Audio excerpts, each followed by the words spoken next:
So when they move beyond their junior and senior year, whatever path they take, wherever they choose to go, they have some really solid insights and preparation.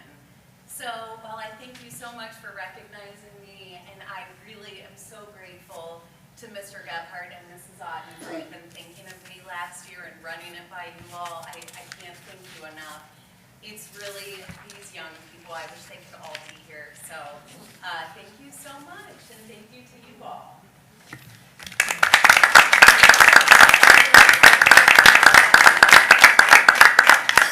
Mrs. Dorman, weren't you featured in an article too recently? Yes, Yeah, tell us about that. we had an Educators Rising article that they published for the state of Ohio, and our Teacher Academy was focused in that. And I forgot to mention, which I cannot believe, all 5 of these students here qualified to present at the state level for the conference that you were all kind enough to approve, I guess, maybe 2 board meetings ago. So they've all qualified to present, and they will be doing that on Wednesday. So whatever happens with those presentations and that competition, I mean, I'm so incredibly proud of them, but we'll be sure to let you know how it goes. All right, good luck, you guys. Thank you.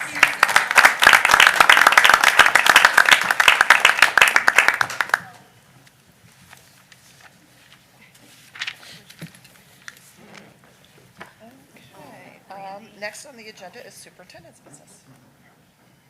So we've invited Mr. Jones and Willowville to open us up tonight.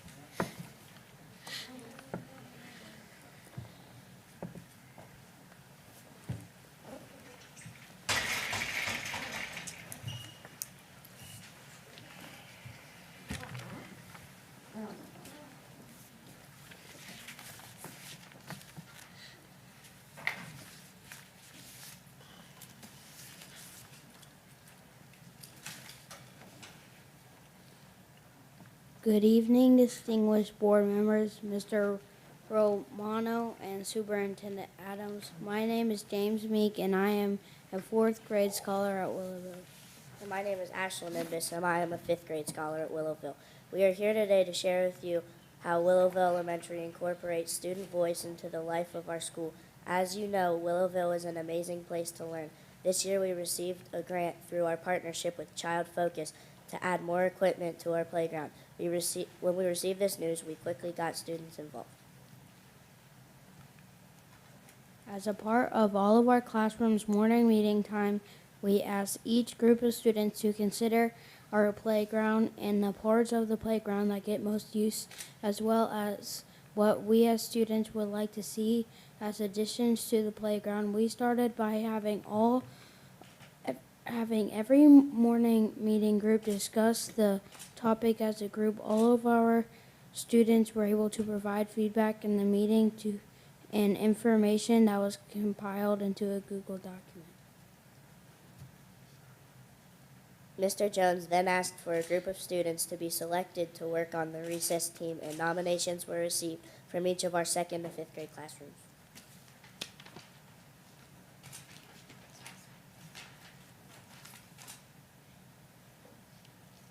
At our first meeting, the recess team looked over the data that was collected from our morning meeting.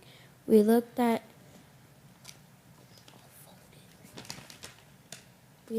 each idea and began to create a graph that showed how many groups suggested the same types of recess equipment. We then took these suggestions and grouped them. We noticed that there were 3 themes that continued to come up. Students wanted more swings, and they wanted something they could climb on. They wanted a grassy area that they could use to play a game. After we determined what our fellow students wanted, we looked at our budget. Who would have known that $30,000 wouldn't go as far as we thought? Mr. Jones got in contact with a playground equipment supplier, and then we as a team looked at our options.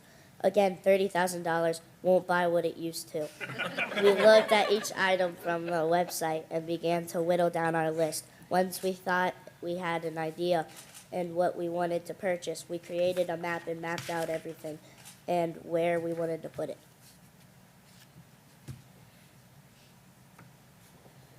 During this process, many questions came up from our student team. Questions like, do we have the space for a grassy area if we install large climbing equipment?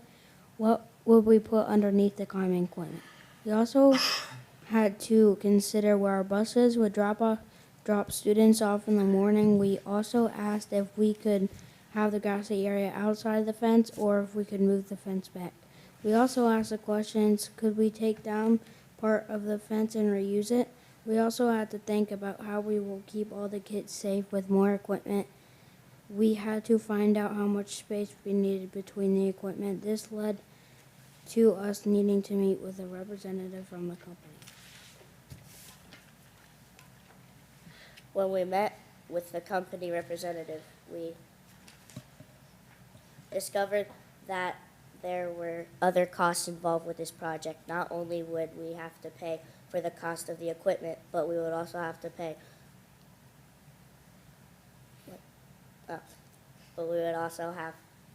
for shipping as well as pay for the installation of the equipment. Of course, insurance requires professional installation, so everything is safe for our students. We also found out that it was going to take 20 weeks for equipment to arrive. This means we were looking at an end of the school year date for installation.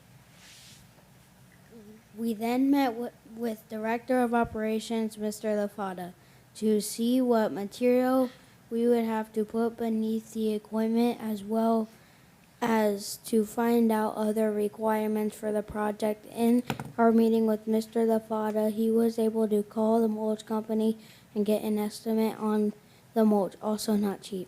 For the final step of our project, we met with the fencing company representative to show him the areas that we wanted to fence in. This part of the project showed us that you have to be flexible to be able to stay within your budget. After we adjusted the amount of area that we were going to fence in, we settled on all the final details. This is just one example of how Willowville incorporates student voice into the life of our school. We have many other ways that we provide our feedback to the teachers and to Mr. Jones. We take surveys asking for our feedback. 2nd to 5th grade students meet with their family group twice a month to discuss different issues. And our student council shares feedback with their advisors to continue to share our thoughts with school leadership.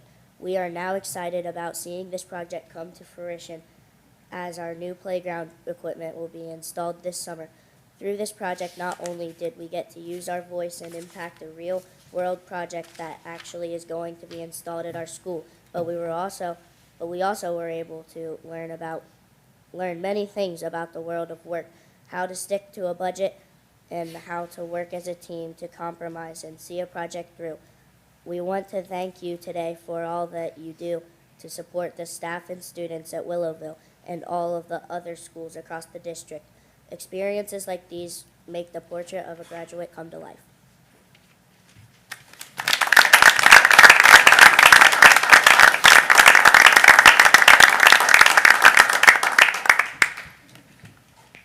Well, while you guys are here, do you mind answering a few questions for us? Sure. So can you think of any other projects around school that you think that would be like this, maybe you could give input on? Do you have any other ideas that maybe you haven't had a chance to tell Mr. Jones about? School lunch. School lunch. You got some improvement ideas? Yeah, lunch is a very important part of the day. What's one idea you have? Not have pizza every Friday because it kind of gets tiring after a while. You need variety. Okay. Oh, and what did you guys think about Mr. LaFada? He's not here today, so I thought we could take a minute. Oh, I'm just teasing. You don't have to. No, I guess my comment would be I may need to tap into you guys, because if you were able to keep Mr. LaFada on budget, I may need you in the future. Thank you for doing that. Thank you guys so much for coming this evening, and thank you, Mr. Jones, for giving them this opportunity. Great job.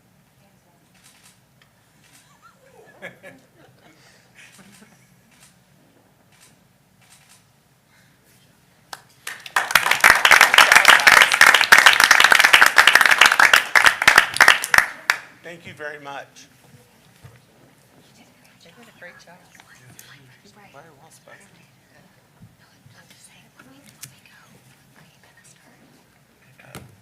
Sure. So WC Your Future is one of our programs where you really do see the Portrait of a Graduate come to life, and there's been a lot of work in this area over the last year. Is Amanda going to start? She is going to start. Okay, I'll pass it. great. Mrs. Graff works with all of our buildings, but has spent a lot of times on this project specifically around data infrastructure as it supports the Portrait of a Graduate evidence, as well as the work that the counselors do. And so that's what they're going to share with you tonight, and it's very, very impressive what has changed from last year to this year, what they've been able to accomplish. Oh, thank you. Hi, thank you for having me.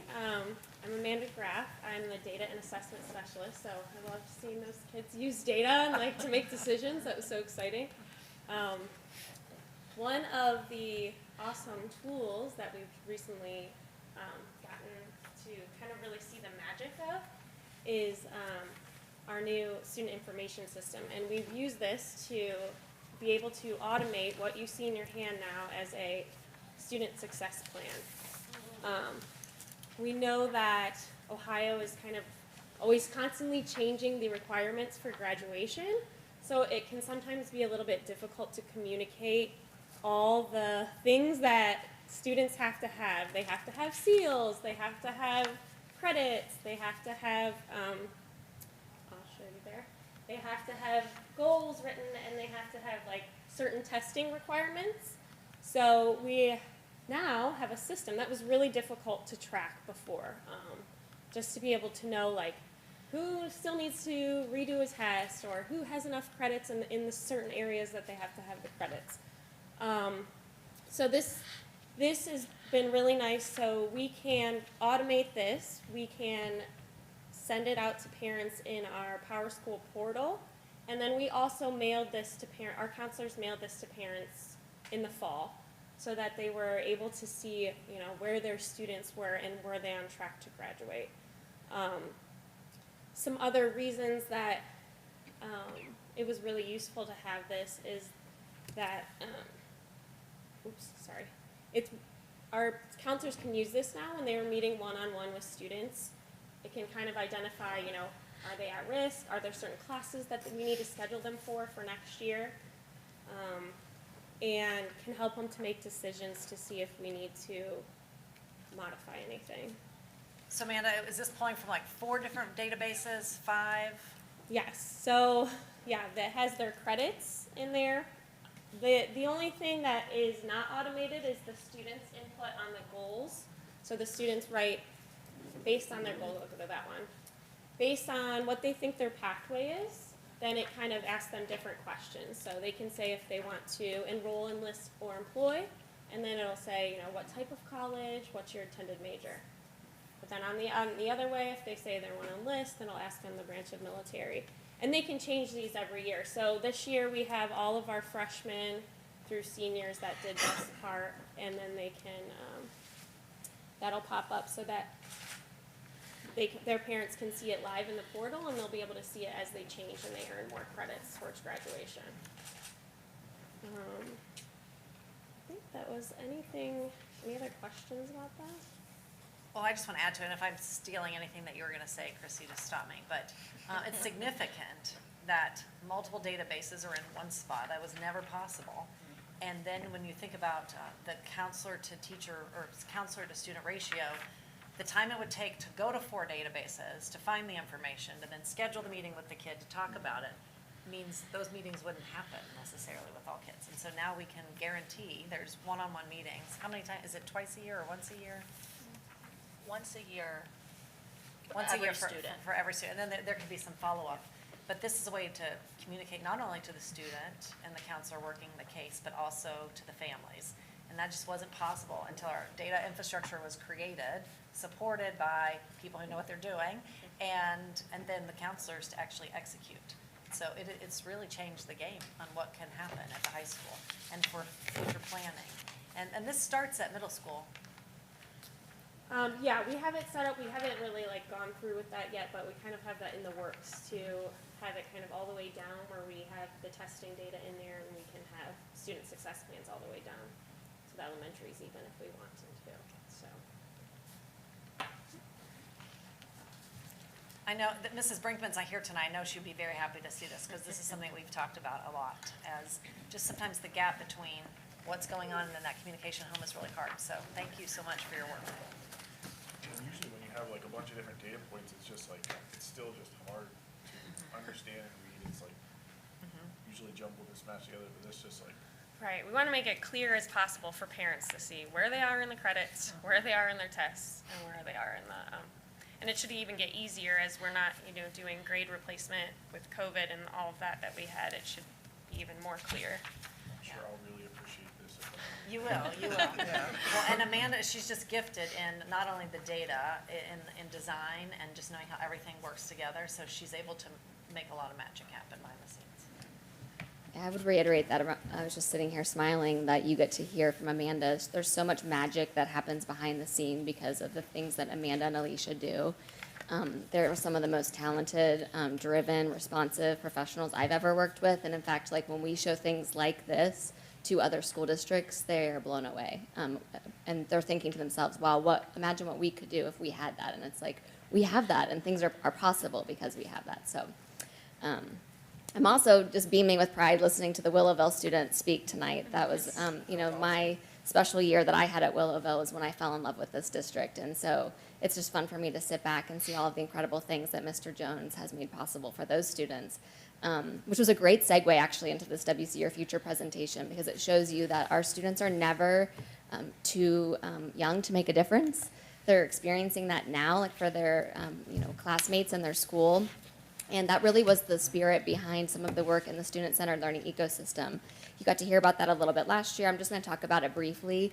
We had roughly 15 teachers, K through 12, participate in that again this school year.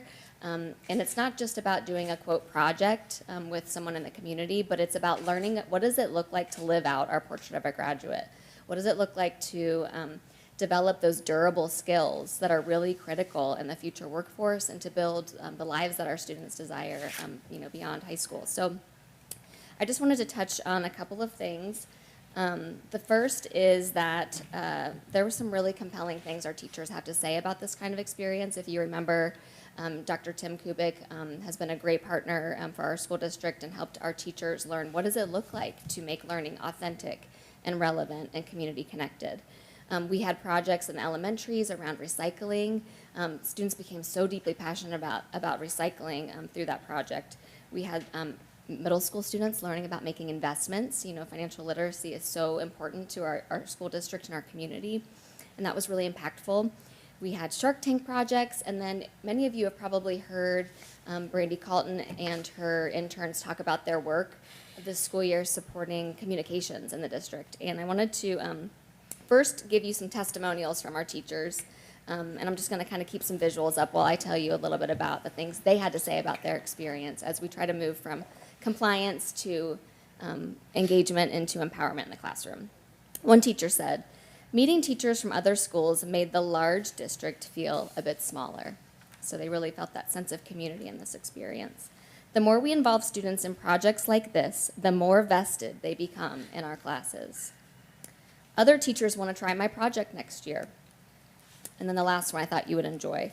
"I am thankful that our administration is embracing these experiences for us as a staff so we can evolve with the way our students learn and what and how they want to learn." And so this was just an incredibly energizing experience for both students and staff as we continue to figure out all the different things that we face in the modern classroom and trying to make learning really meaningful for our students and allow them to see how their learning connects to making a difference in their community, in their school, and in the world. So here's a picture of Brandy Calton, sorry, not her, but her students, her 3 students, as they were collaborating. I want to read to you what Brandy has said a little bit about some of the work that they've done this year. And as I share, I want you to picture the component of the Portrait of a Graduate about communication and collaboration, because it's such a nice example of what that learning looks like when students are doing work outside of completing classroom assignments for just a teacher audience. We love our teacher audiences, not just our teacher audience. They're amazing. But what happens when you broaden that outside of the classroom? So far this year, communication interns have participated in a variety of experiences. They have worked with manufacturing business leaders to become partners with our school district through Community Share in an effort to partner students and teachers with more hands-on, relevant learning opportunities. They have participated in town hall meetings and have even written a published editorial explaining to the local community why it's important to attend and be invested in our schools. In addition to the focus of Community Share, students are currently partnering with HealthSource to create accessible informational materials highlighting the mobile dentistry services available to students and the community at large. They're also working with instructional coaches to showcase the various classroom structures being implemented at the middle school for our high school teachers to use for possible inspiration in designing their own classroom structure. So you think about all the different work they did together and with all these different stakeholders and all the different avenues in which they were collaborating and communicating. It's a nice example of the immense difference that our students can make. And I'll bring that to a close by saying I think sometimes we forget about the opportunities that we have within our district for our students to make a difference. You know, we're constantly, this is a great segue into Nate's important work that he's done this year with growing opportunities outside the school district. But we've tried to also be intentional about remembering we have needs within our district that our students can meet. And this was a nice example of our students making a positive difference for our school district and our community. So any questions for me before I give it over to Nate? Well, I'm going to put you on the spot a little bit, but when it comes to this graduation plan and it comes to bringing communication and collaboration to life, where do you see this going? Like, what would be your hopes and dreams in the future for us being able to tell that story so that parents can see it in a tangible way like this? That's a great question. I think right now a lot of the metrics that are available to schools are very on the academic part of the portrait of a graduate, which is absolutely essential. But I think if we could start to expand showing, what our students can do and the kinds of experiences that they've had on a profile like this, it really gives you a better picture of those durable skills and the, robust offerings that our kids can bring to the world when they graduate and leave us. So, thank you. Well, I'm thrilled that you're going to get to hear from Nate. You're going to be so excited about the things he has to share. But first, Christy. Sorry. Sorry. Excited. The suspense was building. I actually forgot that I was next. We just wanted to take a brief moment. You've approved the program of studies. You've heard about some of the things that we're doing. And Michelle being here tonight was perfect because, one of the things that's really important, and this was important to Randy, it's important to Greg and I now, is to make sure that we are constantly looking at what we're offering. We're hearing from students. We're trying to make what happens in the classroom as close to that authentic experience as possible so that student-centered learning ecosystem, all of this work is just coming together sort of beautifully. And so every time we talk to teachers, we're talking about high-interest courses, right? We don't want to build courses that we want to teach. We want to build courses that students want to take and that get us closer to, living out that portrait of a graduate outcome. We don't want to forget about career readiness, which I've mentioned, but also college readiness. So it's not just about, this pipeline of go get a job, right? We want to make sure we're still having a robust academic experience for our students and that we're providing as many opportunities as we can for students that do have that goal of going to a four-year college. We've been involved in a science courses study update as well as health and PE this year. And this has been really top of mind as we have these conversations. And the teachers have been really thoughtful in both departments. They did surveys, they asked students a lot of questions, and so as we were making changes and adjustments, the things that we did reflected what students said that they wanted to learn. And the good news is they really value a lot of the experiences they're already having, but a few highlights here. So one of the highlights is we're going to shift from AP biology to CCP biology. There's a couple of reasons for that, but one of the things that we're finding from our students is that they really value those CCP experiences. And biology was a course that a lot of students were taking on a college campus. And so by bringing that back into the building, we're not missing that opportunity that was happening through AP, but we are adding an opportunity that students were taking on their own anyway. And so we're increasing that convenience and the access for our students by having it in our building. We added that early IT program through UC this year. we're still early in the process, but we're seeing that we have a lot of students that are going to go on and take more courses next year. We've done a nice job, Mr. Conley's done a nice job of trying to recruit students and help them understand what this opportunity is for them. And I know as more and more people find out about that program, students are going to be really excited to be part of that. This field biology course that you see there, that really grew out of sort of a teacher passion and a student passion, right? We had AP Environmental Science, and what we found out is that the students that were really interested in environmental science didn't necessarily want to pursue the AP. And part of the reason is that curriculum, because it's a College Board curriculum, you're very limited. So this field biology course really allows us to be a lot more flexible and responsive and focus more on our local ecosystems and our local partnerships so that students are getting to experience field biology in the field. AP Environmental Science curriculum, oddly enough, doesn't really allow them to get in the field, even though that's what they're studying. So this gives us so much more flexibility and grow our partnership with Cincinnati Nature Center.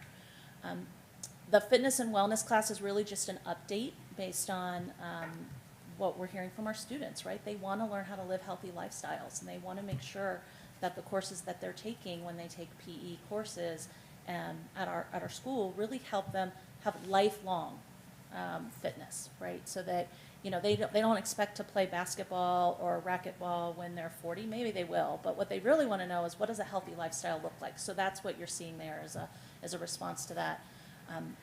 Mrs. Lawson mentioned the interns that we've had this year with communications. We've had some interest in continuing that. Our tech intern program we expect will grow next year as well. And it is important to us that we have opportunities for students to use their skills within our school district, right? Not just always going out into the community, but really getting them to see that there's a lot of interesting work that we get to do in schools. There's a lot of places for people, even if they don't necessarily see themselves as a teacher. There's a lot of roles to fill, and it takes a lot of people to do that. Passport to Life is a class that I am excited about as a potential, and it'll be highly connected to what Nate's going to talk about here. So you know that we had the personal finance course here that students took in their junior year. We intentionally made, and you supported moving that to 9th grade so that we knew every single student would get that curriculum that we wanted, so that even if they chose to go to the Oaks campus or be CCP, that we knew that they had all seen it in 9th grade. And the state is still requiring that course, and we're going to continue to offer that in 9th grade. This Passport to Life is really a follow-up to that. There's a connection there with a pre-apprenticeship opportunity, but the idea here is that we're really helping students dig in more. You saw the success plan and the goals that they've set for themselves, so that course is really going to be highly tied to authentic experiences. So a little bit more sophisticated financial literacy first semester by learning skills that 9th graders don't quite understand yet, like taxes and mortgages, student loans, things like that.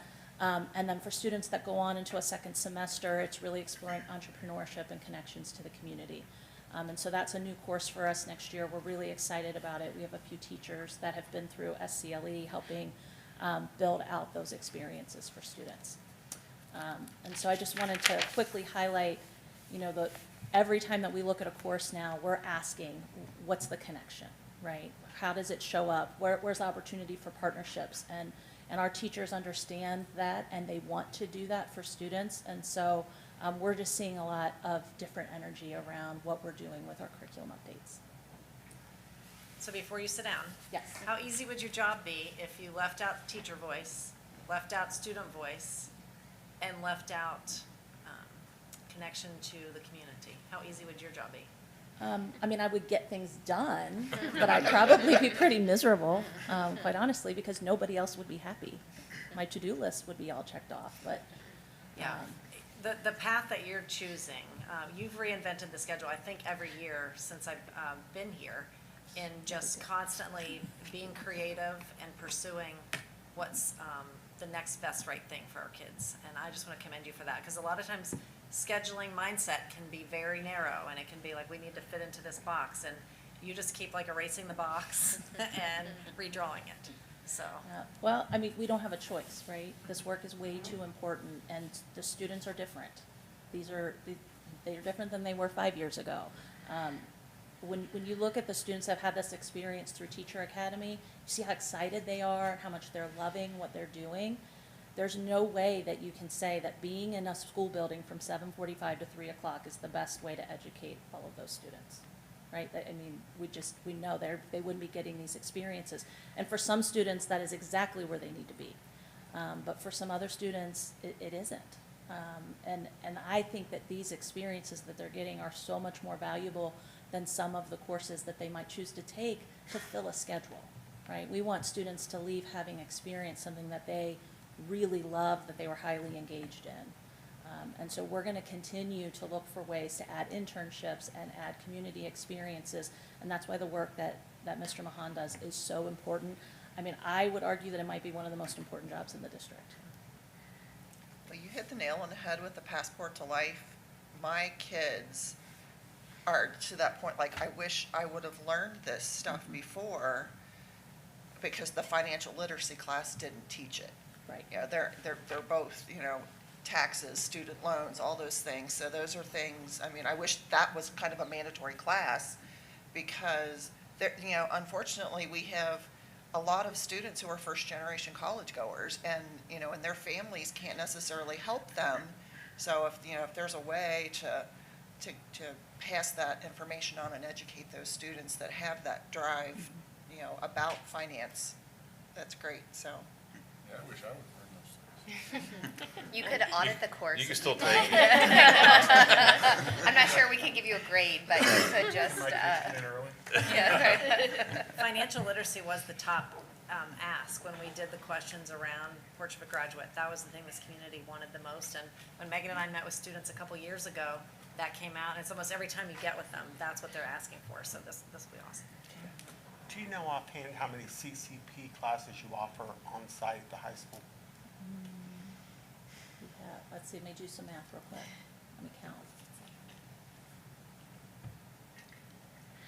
6 different levels or courses next year, but that's saying like 2 semesters of English Comp being one, right? So I think it's 12 or 13 semesters of CCP. And with the move to CCP biology, we can, between AP and CCP, if you look at a biology first-year major, which is pretty standard, health professions is a really high-interest topic for our students, something in that field. So a student can finish the entire first year of a biology major on our campus without ever leaving. That's such a good compromise to allow them to stay on campus and get the college credit at the same time. Thank you.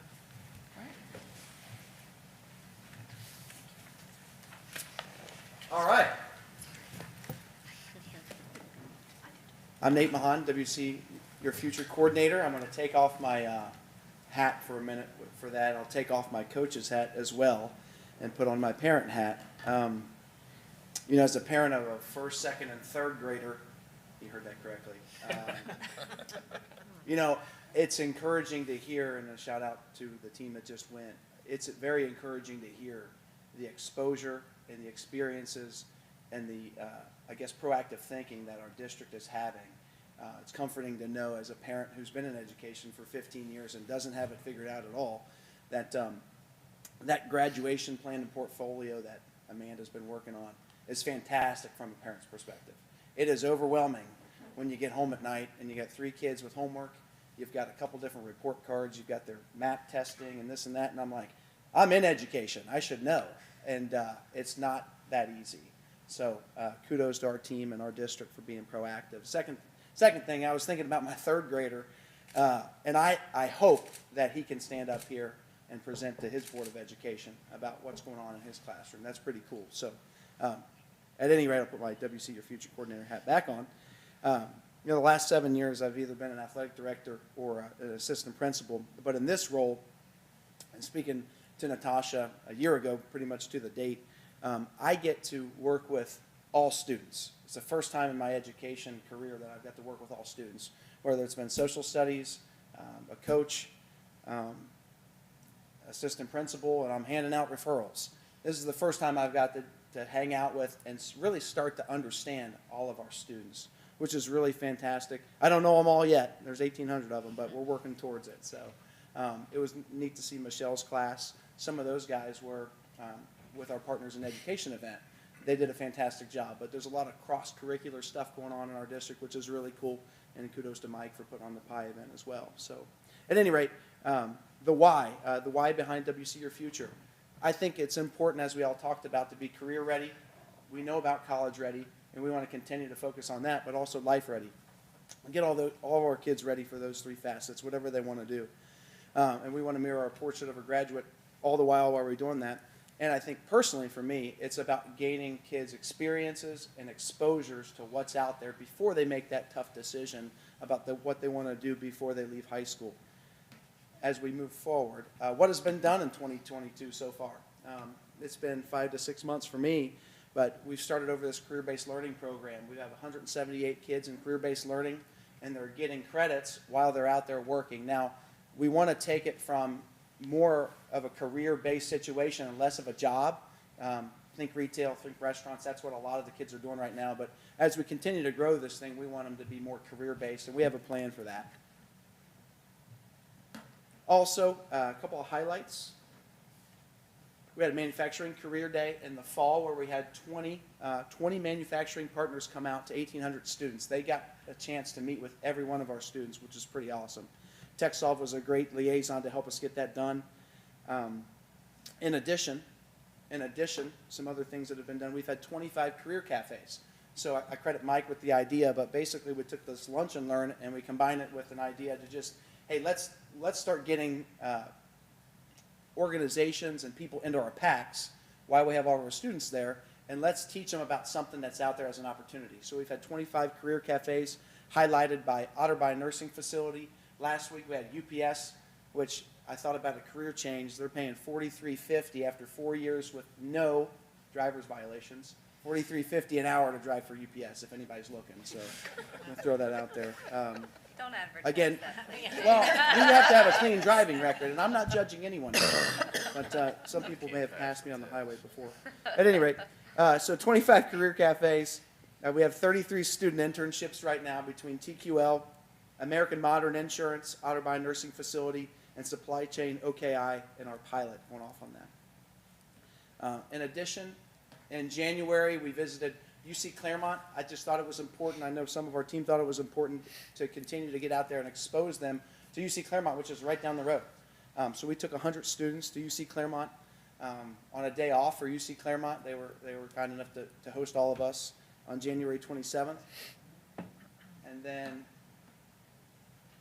what's also been done in February, we've had 50 students go to Jurgensen Construction last week.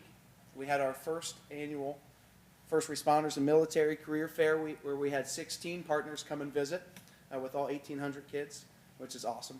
And then our PIE event where we had 34 student ambassadors help us out with 61 community partners, which is pretty fantastic. So there's a lot of things about what's next, but just a couple of highlights, and as we kind of rein these ideas in, we are going to Northern Kentucky Convention Center for a hiring event, career fair, next week, taking 100 kids there. American Modern Insurance is doing on-site, on-campus interviews at our high school. They're going to interview 20, and they look to hire 8 to 10 right now at American Modern, which is pretty cool. We have more career cafes, UPS. The Craft Lab in Milford was a big hit last week, and then Mercy's coming on campus on Thursday. So in April, we're working with the Chamber of Commerce. We're going to do speed mentoring on 4 different dates during advisory, during our PACs.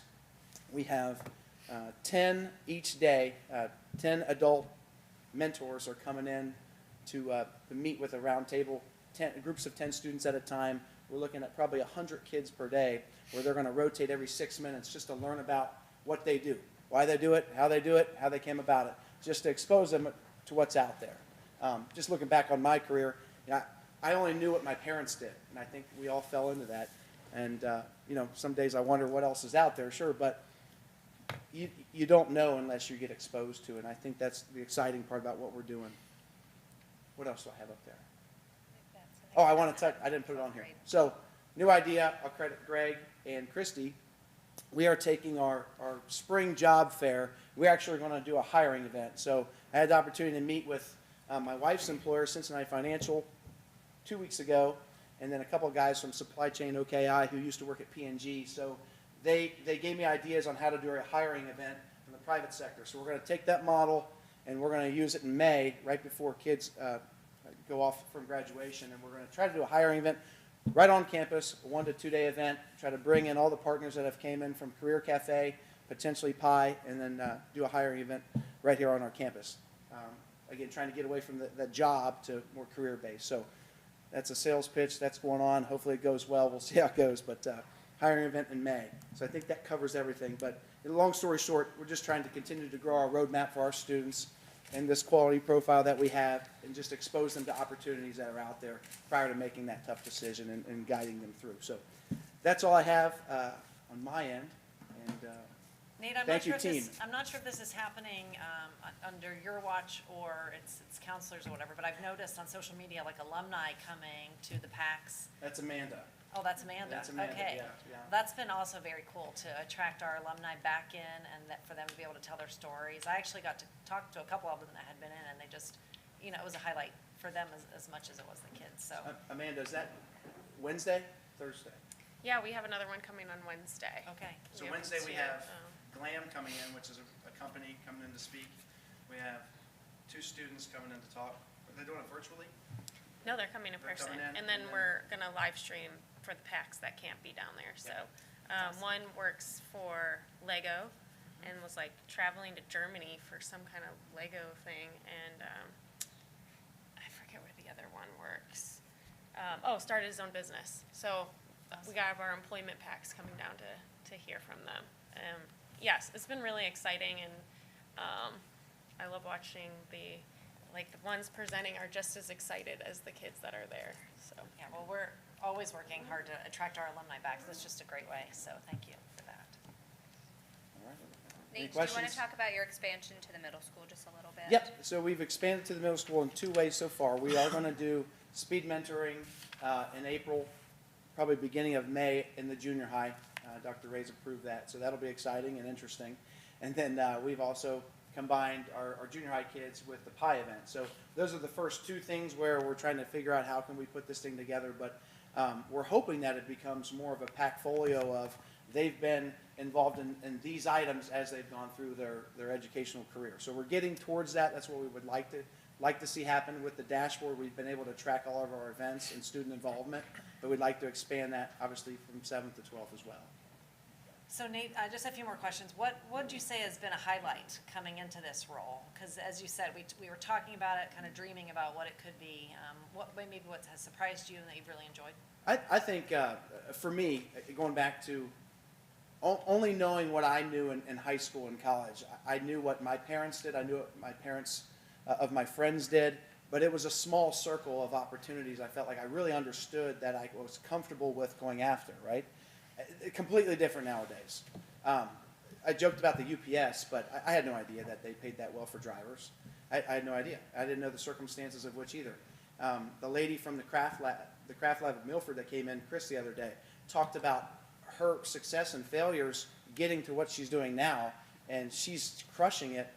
In Milford, she's got this studio that, think Jump Park, again, that's the 7-year-old parent in me, think Jump Park, but they're doing that with blank canvases, and you just come in, you have a party, and her sales pitch was, I can promise you no phones for 45 minutes. I was like, done, as a parent, and I would have never branched out in an entrepreneurial role, but now seeing those things, I think kids can now get more comfortable about what's out there and their path because they're exposed to it, and they see real people doing well in that path.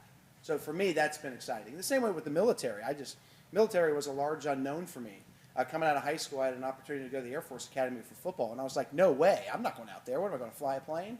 No way, right? But now I see those things. I'm like, man, if I would have known. But now our kids are exposed to all those opportunities, and they're real people that are doing those things. So one other question, and this is for you to just put on the table challenges.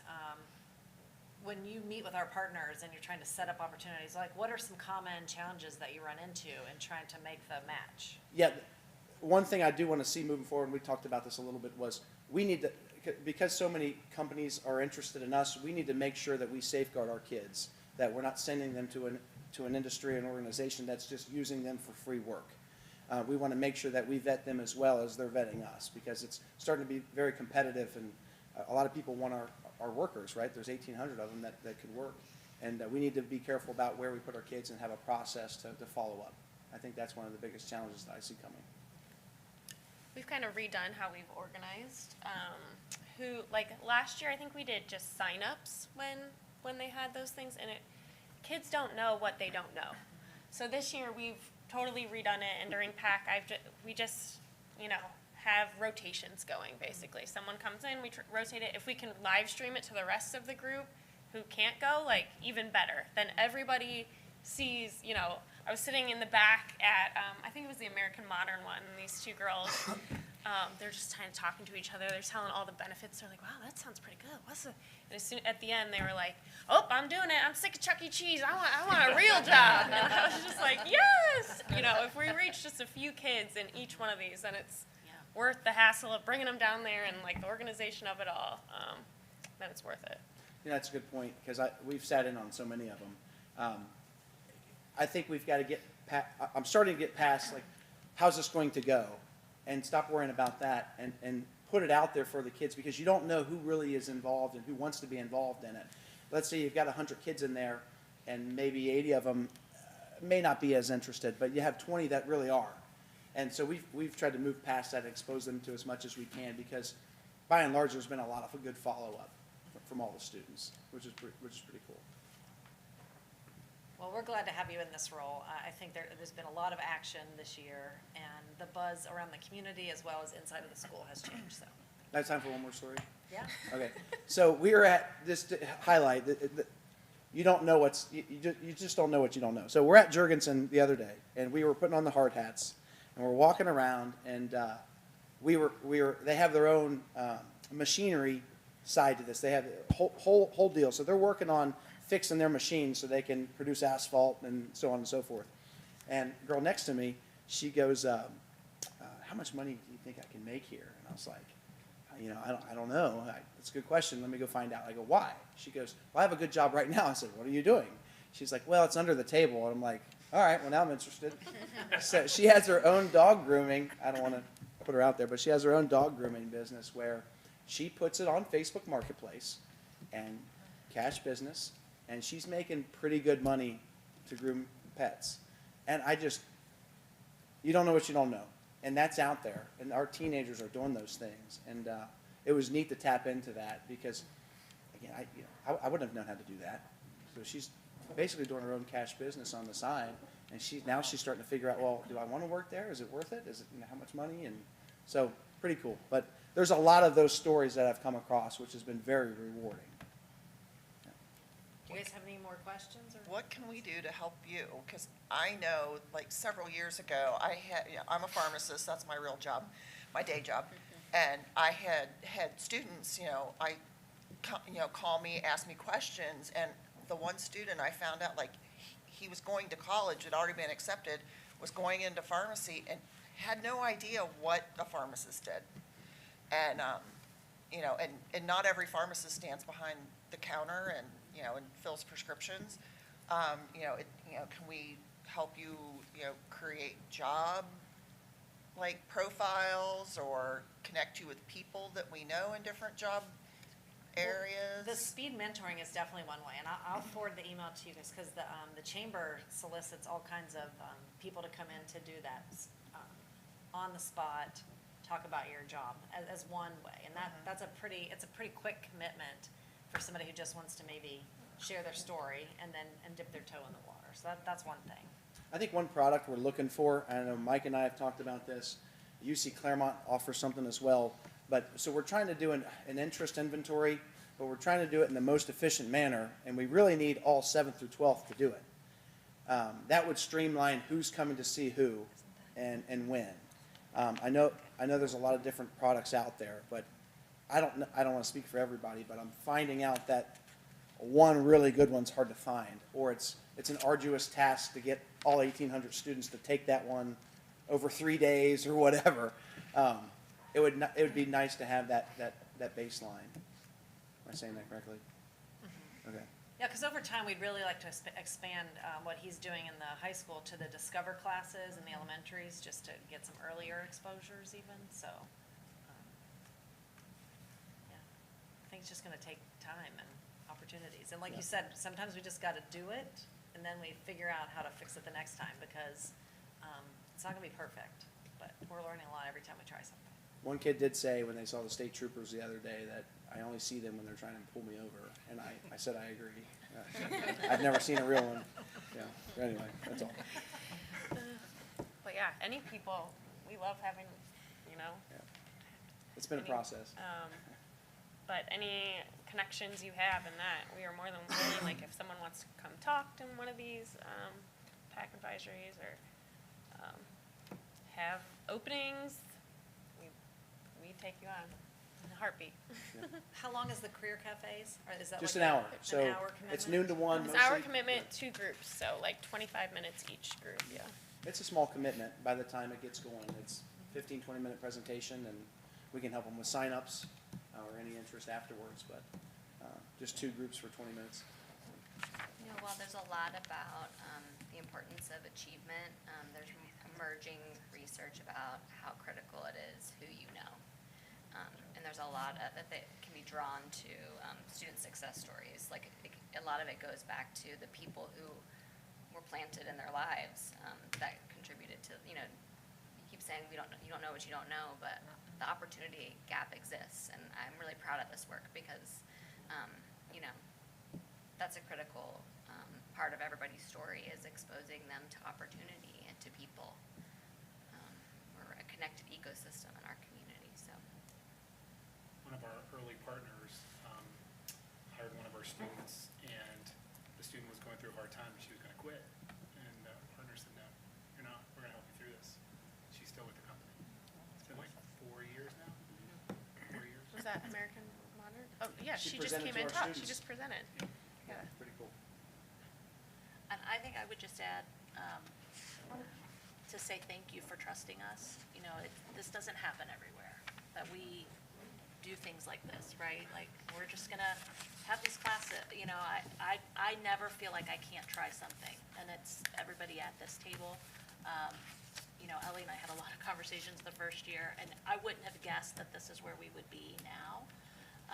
But, so what can you do? Just thank you, and hopefully you can continue to trust this work and trust us to do the work for students.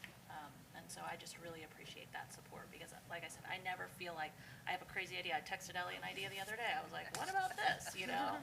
And nobody's ever said no, which I really appreciate. Thank you. Thanks, Nate. Thanks, team. It was awesome. It was awesome. Did you say PAC folio? Yes, you said Yes, portfolio. Randy, they branded it, you did I not. already branded it. I already got it.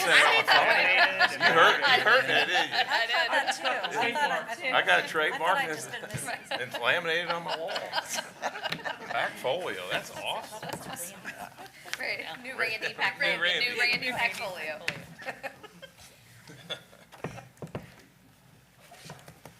Well, Mrs. Preston? All right, well, that's like a perfect segue. I feel like we could just wrap it up. There's not a whole lot more to say, really. But there is. So, one of our goals this year, we've been establishing what we're calling impact teams. And impact teams are really focused on particular areas within the organization that are designed to help us as we are really thinking about and planning for the next few years. The impact team that I just kind of wanted to provide you with an update on tonight is our educational programming team.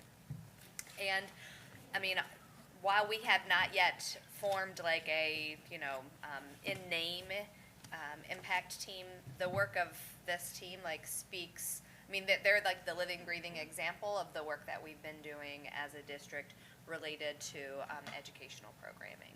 And so if you think about like our kind of guiding question, our guiding question really is helping us think about how can we best design learning experiences as well as educational programs that serve the needs of modern learners.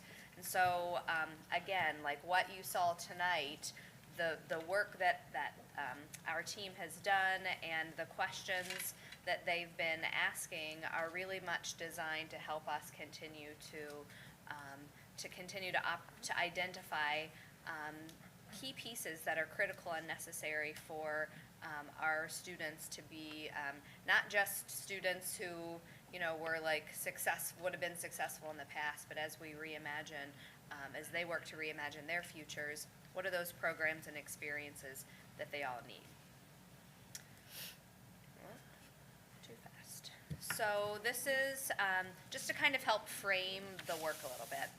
So when we talk about educational programming, and I'll say it's not a real easy box. Like on the one hand, we can say, all right, think about like our core curriculum. Think about math, science, social studies, English language arts, career-based learning opportunities, instructional technology, and the kinds of experiences, the sorts of courses that students have. So things that Christy shared tonight about the new expanded programs that we're offering, those are examples of educational programming decisions that we've been making.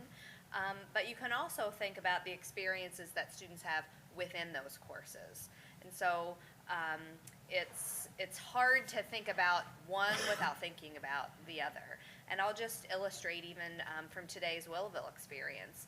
The work that Mr. Jones supported those students with, it wasn't like a course they took. They didn't take a designing playground, discover course, but it was really more about the mindset, about leading and thinking from a student-centered lens, always having the question in your mind, how can we elevate student voice? How can we find opportunities to engage students' interests, to provide them with opportunities to engage in real-world problem solving and collaboration. I mean, it couldn't have been, I couldn't have scripted it better, that was sort of a perfect example of ways that we want to expand mindsets and skill sets for people to just start thinking that way. It could have been just as easy for Mr. Jones, and probably, maybe easier for him to just make his own decisions about what they were going to do with the playground money and then just go forth and do. But he saw the opportunity, and his teachers leverage those to really provide. And those students, they're going to take their kids past Willowville one day and talk about the playground that they helped to design. And it just, it means so much more, and it didn't take any more time or money or resources. It's really a mindset shift. Well, and let me just add, because we get this every now and then at town halls, or you'll see it in comments where people are you people just need to stick to the basics, stick to the basics. And if you think about the basics that were taught through that project, they were working on English and writing, persuasion, communication, budgeting with the math, all those basics are in there. They're just way more motivated to engage in them. And then they have a different audience. They had to talk to adults, not only here tonight, but you could see through the pictures. They were talking to adults all along the way. And so that's the thing that we're trying to get people to, it's not about doing all this stuff and drowning out the basics. It's about elevating the basics through in really engaging ways. And that's just sometimes, tonight we had a great example, but sometimes it's not that easy for people to picture. I think there's a lot we can learn from them in that process as well, because these are things that they want and are involved in. We can pick and choose what we think is best for them, but to involve their voice in the matter, there's a lot we can learn from that as well. Yeah, absolutely.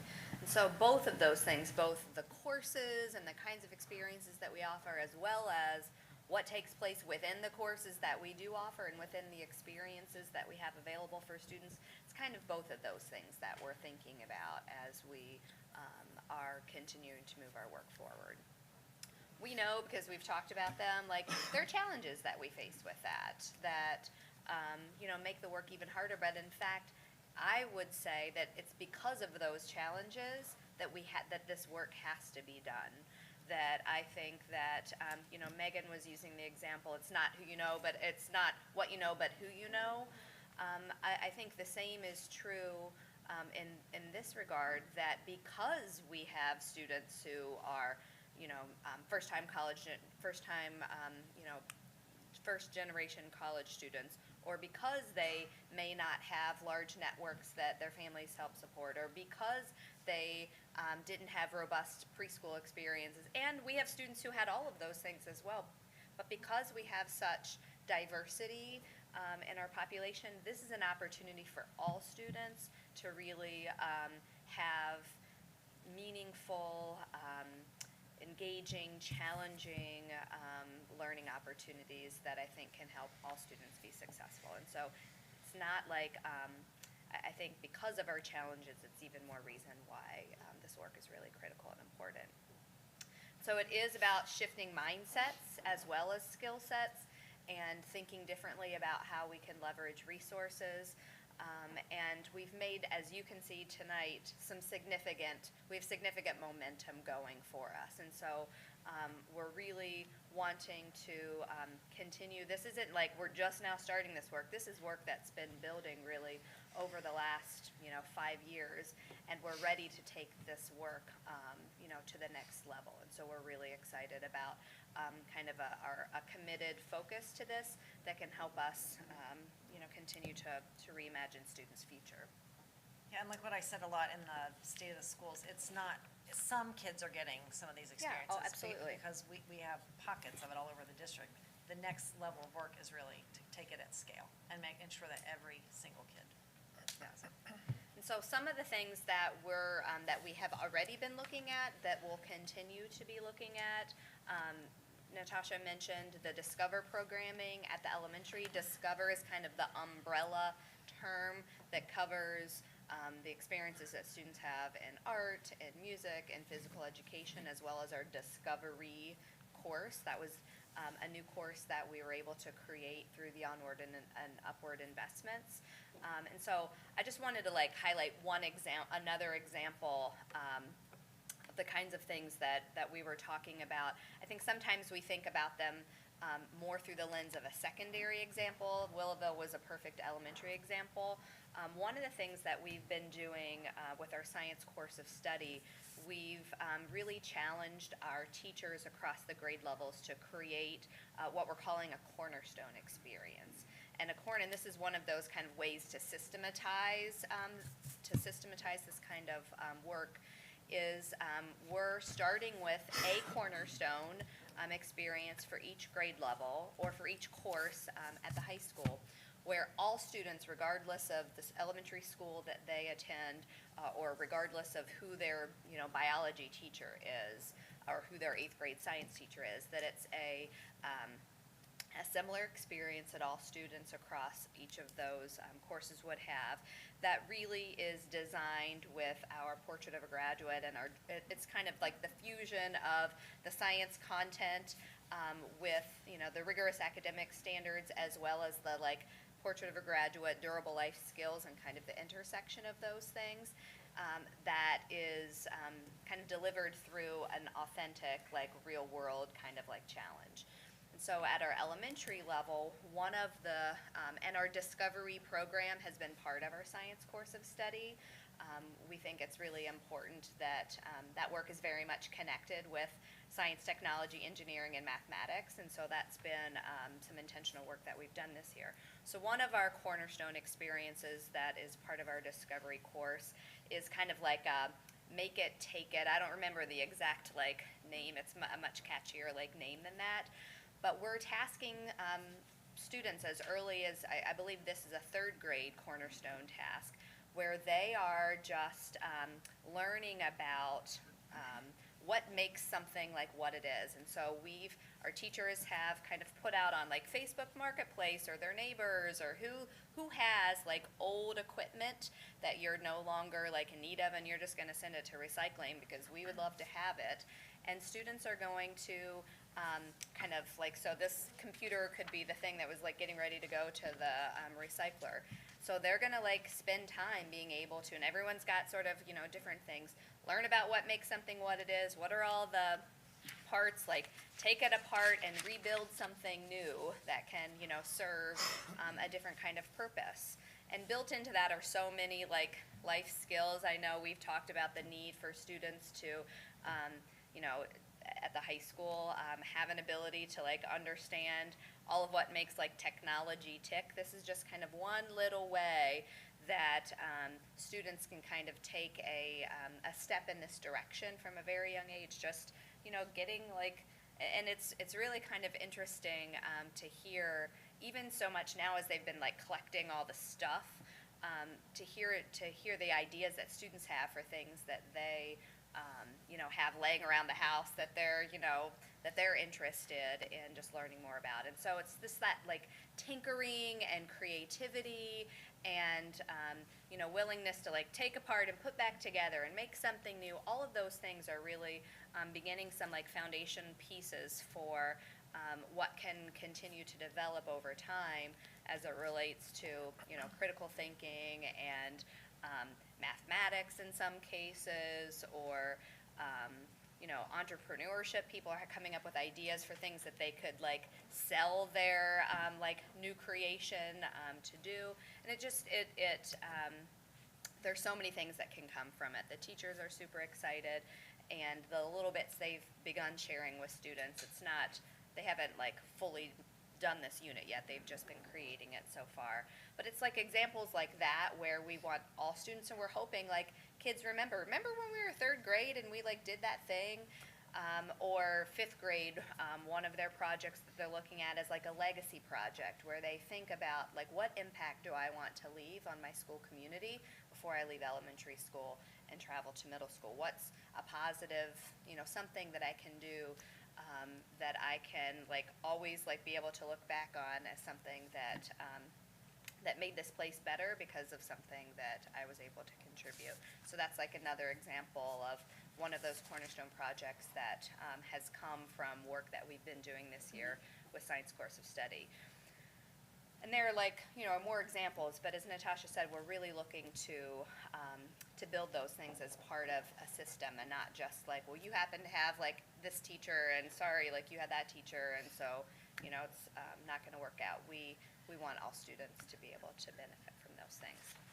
We're going to be looking at middle school encore courses. We already have, and this is something I think we can like say, we'll be telling parents soon, so we should probably share with you. One of the things that we've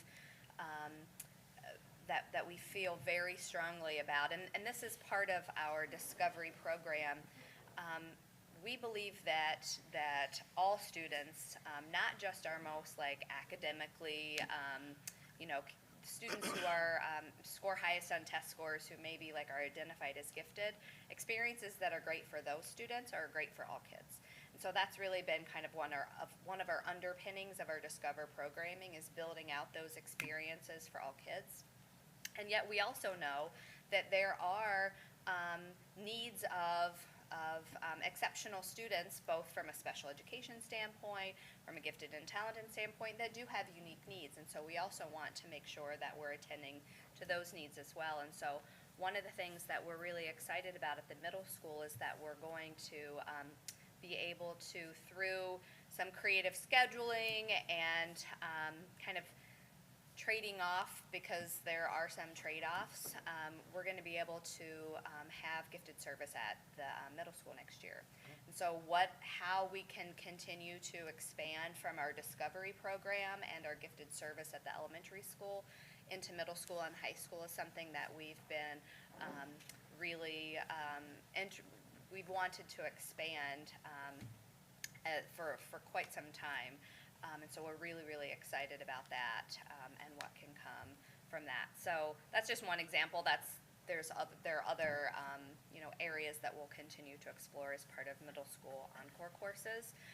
Obviously, high school electives will continue to be, you know, looking at those and continuing to look under the hood to see opportunities for refinement. And then within our core courses, as well as the role of instructional technology. You know, I think that if COVID didn't teach us anything, it's that we have to be able to help students leverage technology as a tool, not just to consume information, but to help them really create and contribute new information. And one of the things that I just lost my train of thought all of a sudden. What was I going to say about that? Oh, that UC Clermont, when we took a visit earlier this year, and one of the things I was really surprised to find out is post-pandemic, the significant percentage of courses that students take purely online. And even professors who never came back to campus. And so I think one of the things that we recognize is if we do want students to be both career and life ready, their ability to navigate a digital world is critical. And so what does that mean for the kinds of experiences both within the kinds of courses and as well as the experience within a course that we want to ensure that our students are prepared for, and what role does technology play in that? We also have talked a lot about the role of artificial intelligence for the future, and just thinking about the impact that that may have on educational programming as we move forward. So some of the things that we're looking at, and two things that I'm seeking your input tonight on specifically, are how are we going to measure success? What is it as a district is going to help us know whether we've gotten any closer to our goals than not? Megan mentioned, there are obviously traditional success metrics. We know we have our milestone data as a district where we're looking at academic data, but we're also looking at engagement data. We're looking at things like graduation rate, et cetera.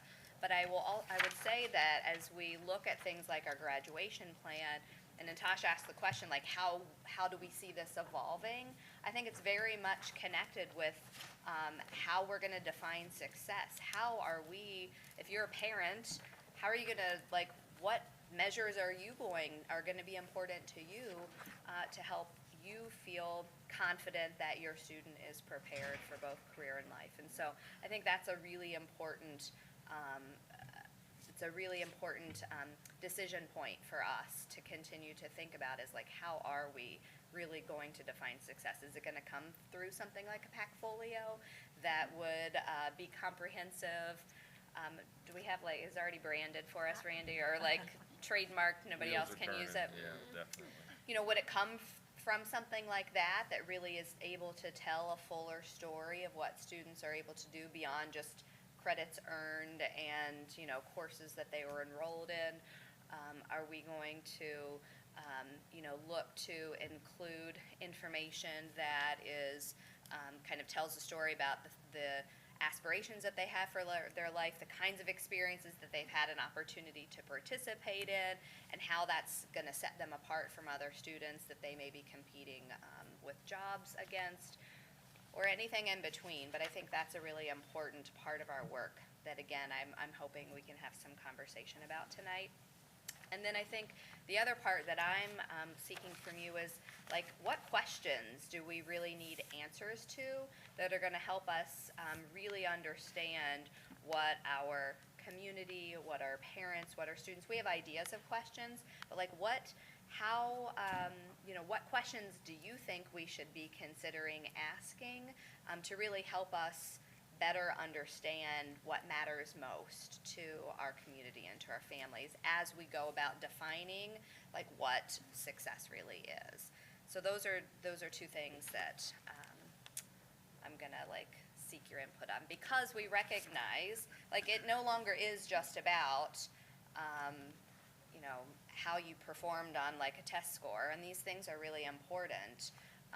It's not an either or, but we really do. It's not, basic skills are no longer enough, and we need to ensure we're continuing to move forward. So, with that being said, and if you have on the slide, this article is linked, and so if you prefer to read something online, you can, we'll pass around the article. We're going to take a few minutes, and this is just meant to kind of stimulate some thinking around how we might define, what are some things that we might be considering as we define success. And what are some really important questions for us? Those are the two things that I want you thinking about. It's probably gonna take us about, I don't know, 10 minutes maybe, to read through this. But again, read through the lens of how are we gonna define success? What are some ideas? We're not gonna finally arrive at that today. Like, we're not gonna wrap it up and move on, but I think it's really important for you to give us some input on that. And what questions might we need to ask as we go about working to define success for ourselves?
wondering if that article combined with our presentation and our presentation is generating any ideas for you, either in terms of questions that might be really good ones for us to ask as we consider how will we define success, or ideas about how you think we should consider defining success as we move forward.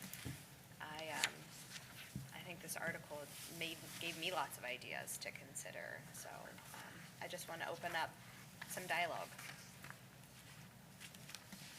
I think one sign of success is just involvement itself, like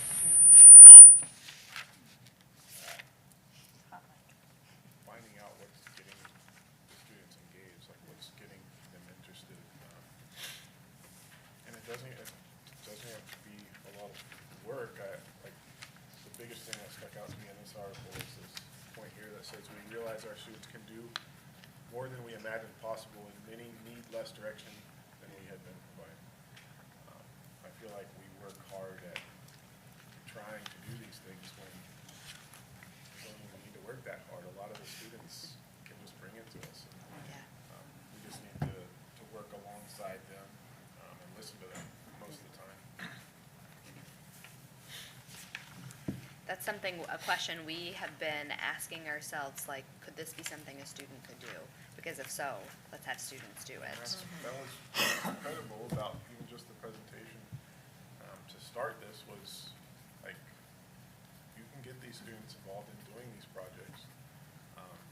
And it, like you said, it means the world to them. Like, they're gonna grow up the rest of their lives. Like, that's something I did. Yeah. And I think that's more valuable than, to me anyway, that's more valuable than anything out of the book. Anybody else? I think it's important that,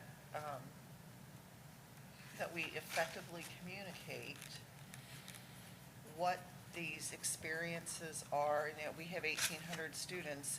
Is that a number that we set as our limit, or is that just how many have signed up for the program?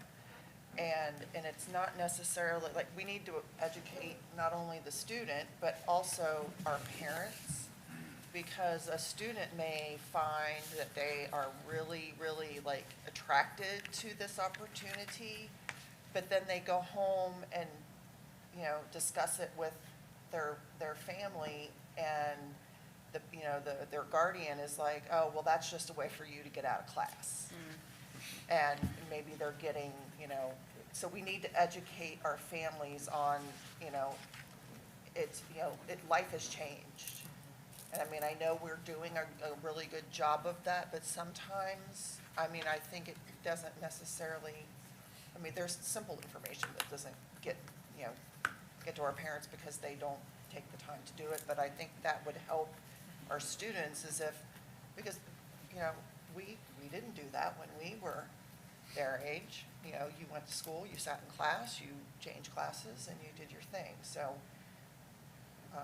we just need to keep effectively communicating. I think one of the challenges is that sometimes we say, well, let's have a meeting, and let's invite everybody, and let's tell everybody about Right. it. And then, 10 people showed up at the meeting, and so then we're like, okay, well, we missed the other 800 we needed to be talking to. And so I think some of it comes in, like, this has to be a way of life for us, a way we talk and do everything. Right. So like when you come to parent-teacher conferences, something about conferences feels different because you're talking about these things, not just like, what does it say in progress book, or it's not progress book anymore, it's the wrong thing, Schoology. And so I think that is maybe the shift that we all have to do, that it has to be a part of everything that we do, not just like an event. Well, maybe we have more digital events type, because I know, like, Okay. during COVID, we had Zoom conferences, and so many parents I heard, especially at the elementary level, like, they could take their teacher conference while they were sitting in the car at the other basketball child's, sports thing, and they didn't have to take that. So, maybe we have a repository of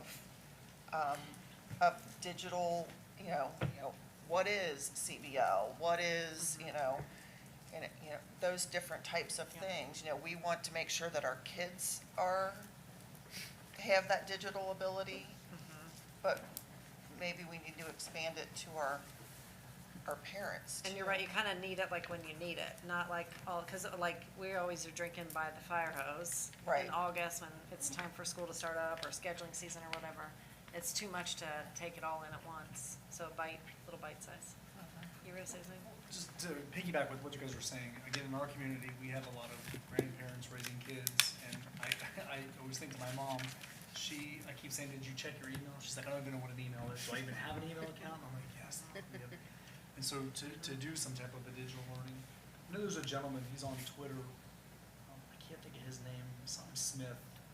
Steven Smith? Stephen Smith, Yeah. yeah. He has come out to my current school on numerous occasions to speak to both the parents and the students, and he just talks about your digital footprints and letting kids know that when you put something out there, it's not for your eyes only, it's for the world to see, and, He's very good. he is, I've listened to him on Yeah. several occasions, and he is phenomenal, yes. And so, but doing something like that, and I know in our, even for me, I get a little bit, because we do have Progress Book, and we do have Schoology, and you've got, where to gather your information can get a little overwhelming.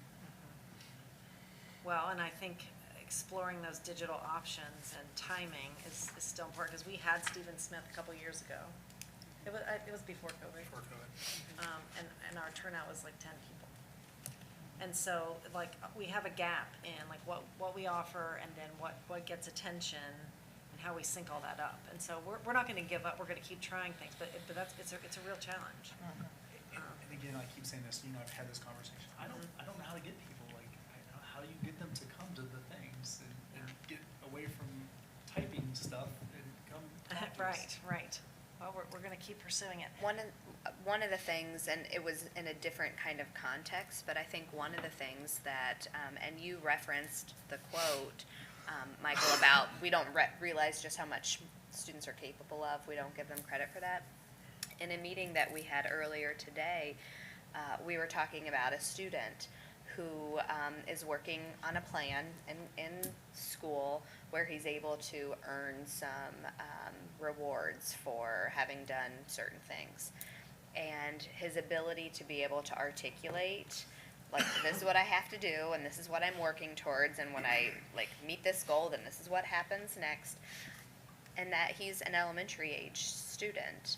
I think one of the things that we need to really think about is how we're not doing all of these things unto students, but how even from kindergartners, think of like the power that whether you're a grandparent or a parent or a sibling or whomever, I know if my like first grade son or my 8th grade daughter or my 6th grade son or my 4th grade son, I got lots of kids, if they were able to come home and articulate for me, this is what I'm working on right now. These are the goals that I have for myself. This is where it's going, and I'm gonna have to, this example was like a defense that they had to give in these transition years, but this is a thing that I'm, like, to me, I would be standing up straighter, like, wait a minute, and leaning in, like, wanting to know more about that, because it's something that my child is talking to me about, not something that the principal sent me an email about, or the superintendent told me I should, like, go to, or some other, person. And so I think, like, how can we leverage our students as vehicles to, like, not only elevate their own experiences and be able to, like, build abilities to reflect on what they're doing, to understand why they're doing what they're doing, the connection that it can have, but also as a tool to build engagement between home and school. Because I just know, like, they are the most, like, how they are able to talk about the experiences they're having, for good or for bad, it gets my attention way more than anything else. And so I just think, like, there's something there that we could be leveraging in ways that we aren't right now, that also could end up being a measure of, like, our success somehow, like, connected to a student's ability to really, like, have a plan and to talk about it and share it and have evidence that they've, like, been able to collect that shows how they're doing in in that way. So, I don't know, that was something I was thinking about, connected to what you guys are talking about. Anything else that you think might be important for us as we are working as this impact team? And we'll obviously be providing you with updates, and it's our hope that, just a few other things that I didn't mention. We're going to be taking some site visits later on this spring to some other schools, both locally and across the state, who are thinking also about this and the kinds of educational programs and experiences within school that can kind of help spark some ideas for us. So we'll be doing that. We'll be doing things like just having some shared reading together, and coming together as teachers, as administrators, as support staff, trying to ask ourselves these questions. And like I said, we'll be kind of providing you with updates along the way, but we're really hoping that by the end of the year, we'll have some more clarity about the next steps that we want to take, and that we'll be able to kind of build out a plan that can take us through the next few years as we, continue this work. So that's kind of where it's headed. When you do this, the two things about the state of the school state of the speech that we did too, again, thinking outside the box, I think will be useful. And then the thing with this is meeting kids where they're at, and not all kids learn the same way. And so it's important that us as a huge district that we are, that we really pay attention to that. Because what will happen is that we're focused on whatever percentage, and then maybe we're not catching the 10 or the 5 or whatever. And not everybody goes to clubs, not everybody's into sports, not everybody's into, some kids are into skateboarding. And so just making sure that we think outside the box and that we hit all of our kids. And so that's why this broadening how we define success is really important to us. Because if we just continue to define it as a grade on a report card, a letter grade in a subject, or a standardized test on one day in March or April or May, we're limiting kids. And so we're trying to figure out like what, you got people who say, well, all that stuff is just a bunch of hooey, this is all fluff, and it's not rigorous enough. And then you have people who love this and wouldn't care if we ever showed evidence of it because they're just happy their kid's happy. And we have everything in between. So we're trying to figure out, how do we show evidence that we are progressing on these kinds of skills and learning attributes that shows rigor, but also leaves room and space for all kinds of shapes and sizes and mentalities and talents. And that's what we were trying to figure out, is what evidence will be acceptable to our customers, our community, that shows we're serious about strong, high performance. At the same time, we want to get there in many, many, many, many different ways. So that's what we really want to know. But it's just hard to figure out how to ask that. So that's why we're trying to see if we can pick your brains tonight. Is attendance a way to measure success? Because you've got, you have kids, and we're seeing it, all the way down to the kindergarten level, where they're either chronic absenteeism, or they're, they've got that, spotty, where, we've talked about, parents have, just kind of, oh, I don't want to go to school today, and they just don't want to fight their, and so maybe, you see that child's attendance pattern changing, that where they're becoming more consistent because they're more engaged, and they like what they're doing because they're not just sitting in a chair. Yeah, and that's one of the things, when the principals do their quarterly reports to us, they're looking at the academic data up against the attendance data, up against the behavior data. So we're looking at all to paint a picture. And those aren't the only ones, but those are the main ones that you're looking at to see, is there any kind of correlation? And again, it's because of our systems and because of people like Amanda and Alicia and all the people working behind the scenes, we can look at that all at once instead of go to this spreadsheet for this spreadsheet for this, and this spreadsheet for that. We can see a whole child, which is what we're about. So we can definitely show those connections, and we'll even be able to look at patterns to say, okay, when a kindergartner starts to be absent and they get to day 8, we start to see a plummet. And so that we know day 8 is a critical day, or whatever, I'm just making it up. We need to be able to backtrack our data to know, like, this is a red flag, this is an indicator of of spiraling, and we need to act now. And I think we've just never had that type of precision at our fingertips that we have now. So, so we don't know if it'll be a combination over time of like the graphic like they showed you tonight, and then evidence in a portfolio, a pack folio that shows student work. Maybe, a beginner piece to like, once I learned this excerpt, here's my first writing sample, and then here's my writing sample after X, Y, and Z experiences. If that will speak to people, if that will be important, so we're just exploring it, because we don't want to make it a paperwork nightmare and a reporting system that's just like a checklist, checking kids all day, but a genuine reflection of their learning.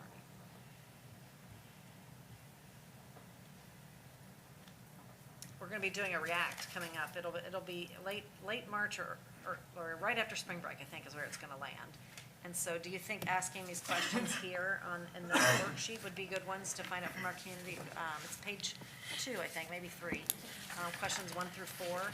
Do you think that would be interesting questions to ask our community? Yes, definitely. Do you think so? Okay. Because we could possibly include that in there and just see where it's coming from. Because if you're talking about these skills that you want to see, and then you have to call upon how you go about learning those skills, that might help people connect the dots to, learning it out of a textbook or a workbook or whatever is not going to get us to that end. So that might help connect some dots, maybe. Not sure. Do we ask people what they want to see on this? I mean, this is very valuable information. Okay.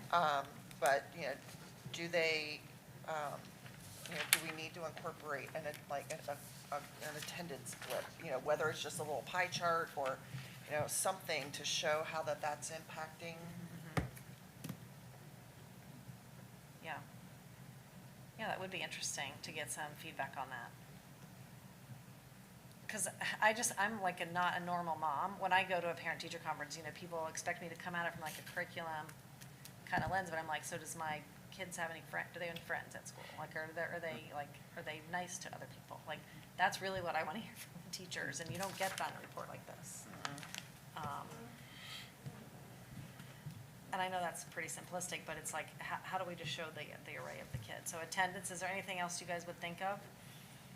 Should we ask if people would be interested in portfolios? Or, Definitely. Artifacts? Okay. I know as a parent, I would have loved to have had this when my kids were in school.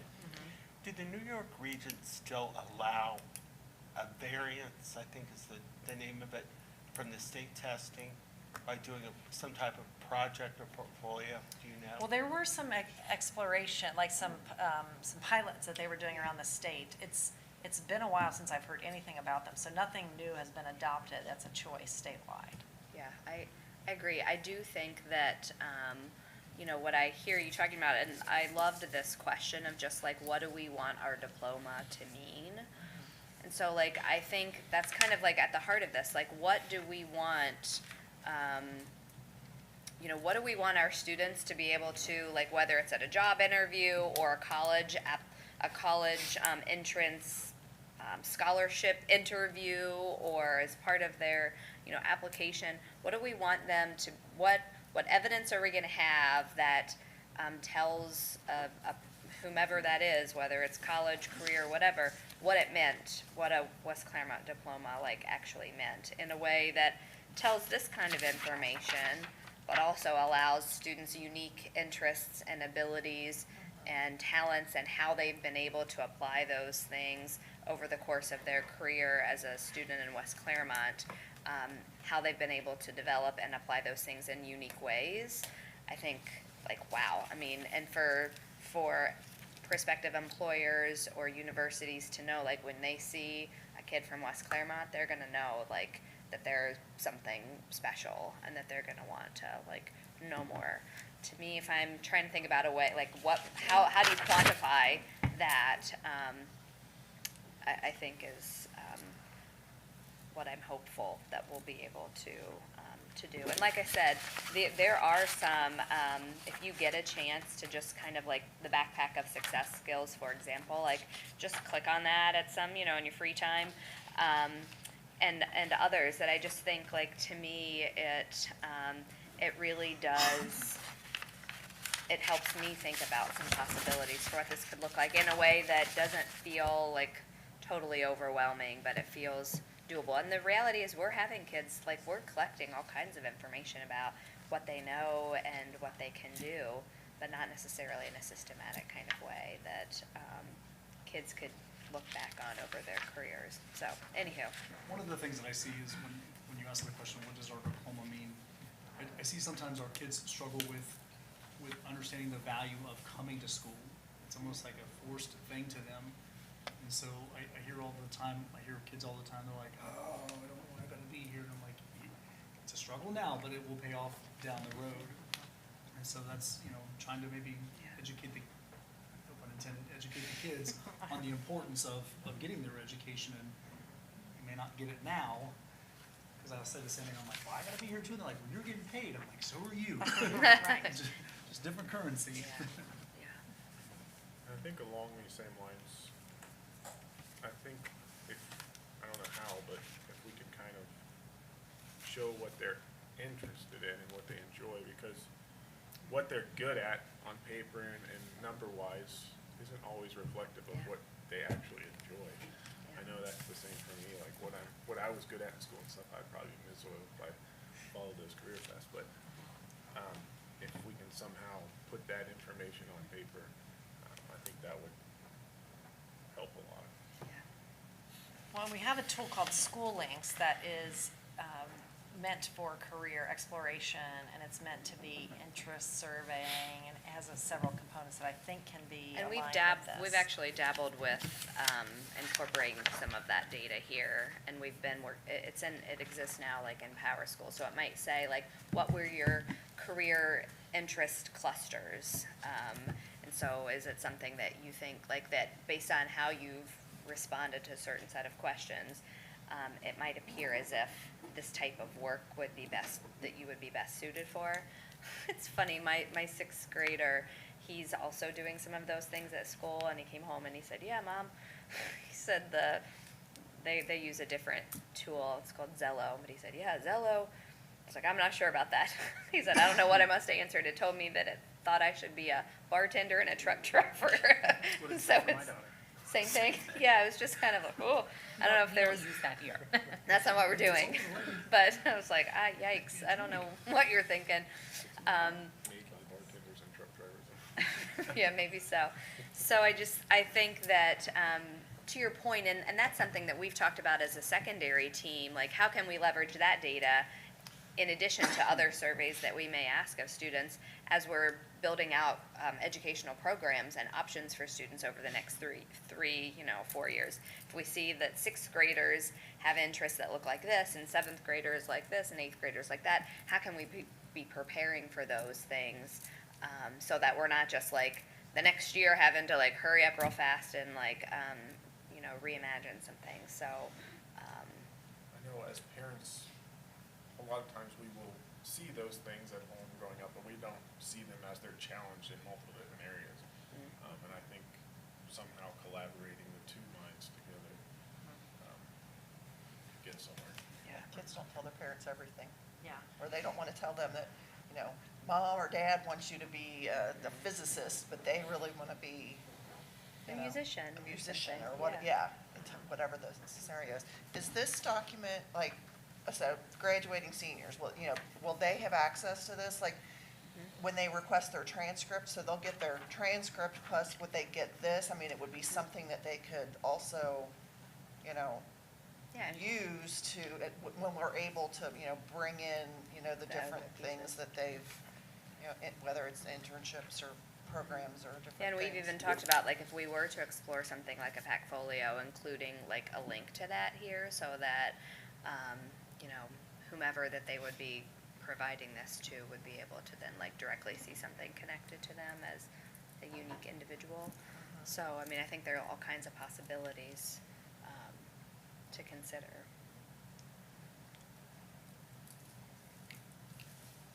Well, thanks for your feedback. It is helpful. We will share some drafts for you before we get these questions out. But we're trying in the course of the next, 6 to 10 months is really continue to get feedback to refine our focus. You know, as you could say, we start with the big topic, educational programming.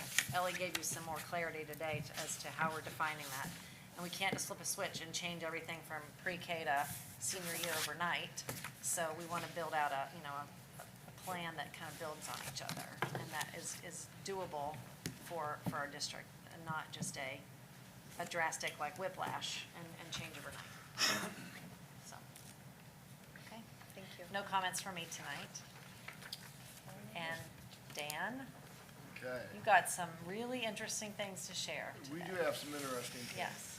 to share. So, just gonna look at the clock, do a little time check, but, so I think in the superintendent's updates, I've been putting some information about House Bill 1 and House Bill 33. And what I just wanted to do tonight was give an update to what we know, and it may not be a lot, okay?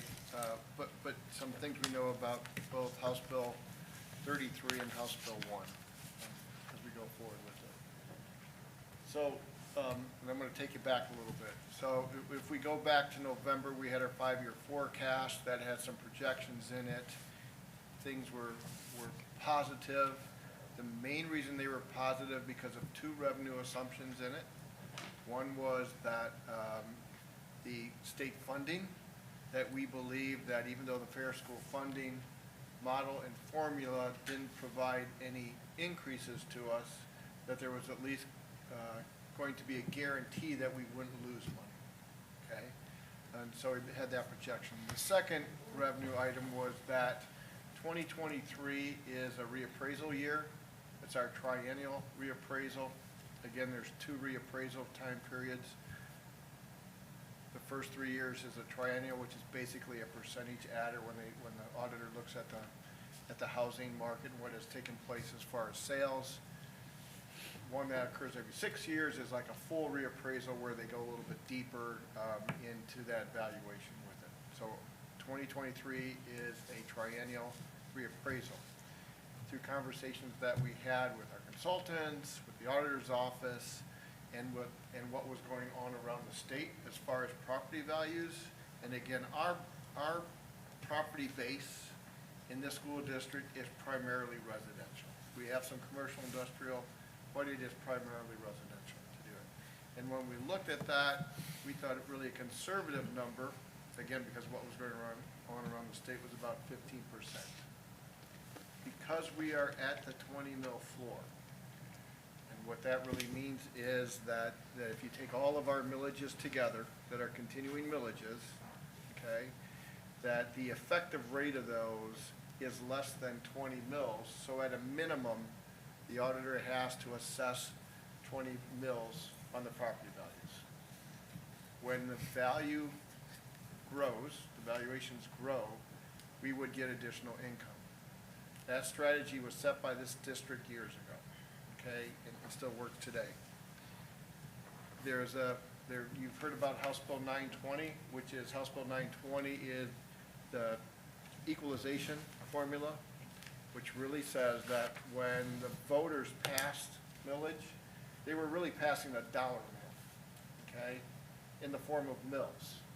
If that valuation increases, okay, to yield that same dollar, the mills decrease, okay? There's that equalization with it. Which our last levy was set up in that way. House Right, Bill so with the 920 last applies to levy, that. because it was an emergency, you're really voting on dollars.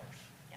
Okay, and so it was 7.99 mils to yield $11 million, and every year the auditor's office recalculates, because if the valuation goes up, it recalculates the millage rate goes down, equals that same yield in tax revenue to the district.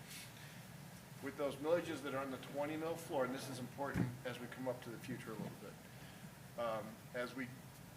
as those that are on the 20 mil floor, if valuation goes up, we will get a gain. If valuation goes down, we'll get a loss, okay? That happened a lot back in 2008 and 2009 across the state, okay, with that. So kind of hold that. But in the projection, conservatively, we put in 15%. That equates to about $3 million of additional revenue for this district, okay? Very positive thing going forward. okay, with that. All right. That led us to look at, positive revenue.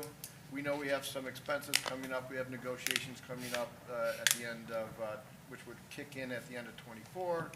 We know that we've been hit with inflation. There's some other factors, but still with that projection, we knew we could keep our promise that we're good through '24. And actually into '25 and '26, our balance starts to taper down so that, we need to look at doing something in '25.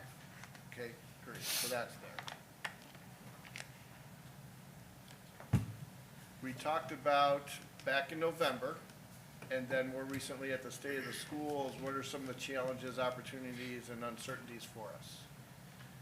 Everything on this list was there back in November except one item, House Bill 1, okay?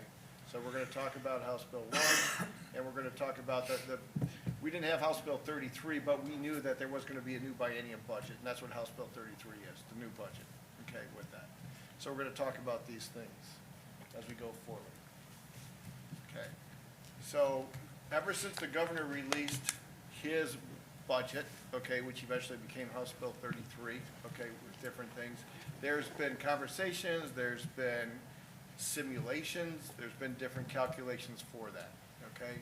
What we were really pushing for is, A, we don't want to lose money, keep the guarantees in there, okay? So if there's guarantees in that formula, there's 3 guarantees in that fair school funding formula, and we are under one that basically says that we don't fall, if the state has its formula to say this is how we're going to distribute money to schools, our calculation within that formula is not great enough where the formula works for us. So basically what the state has been saying 2 years ago is, well, we won't give you anything less than we gave you in '21, which really equated to what we gave you in 2019 for this district, okay?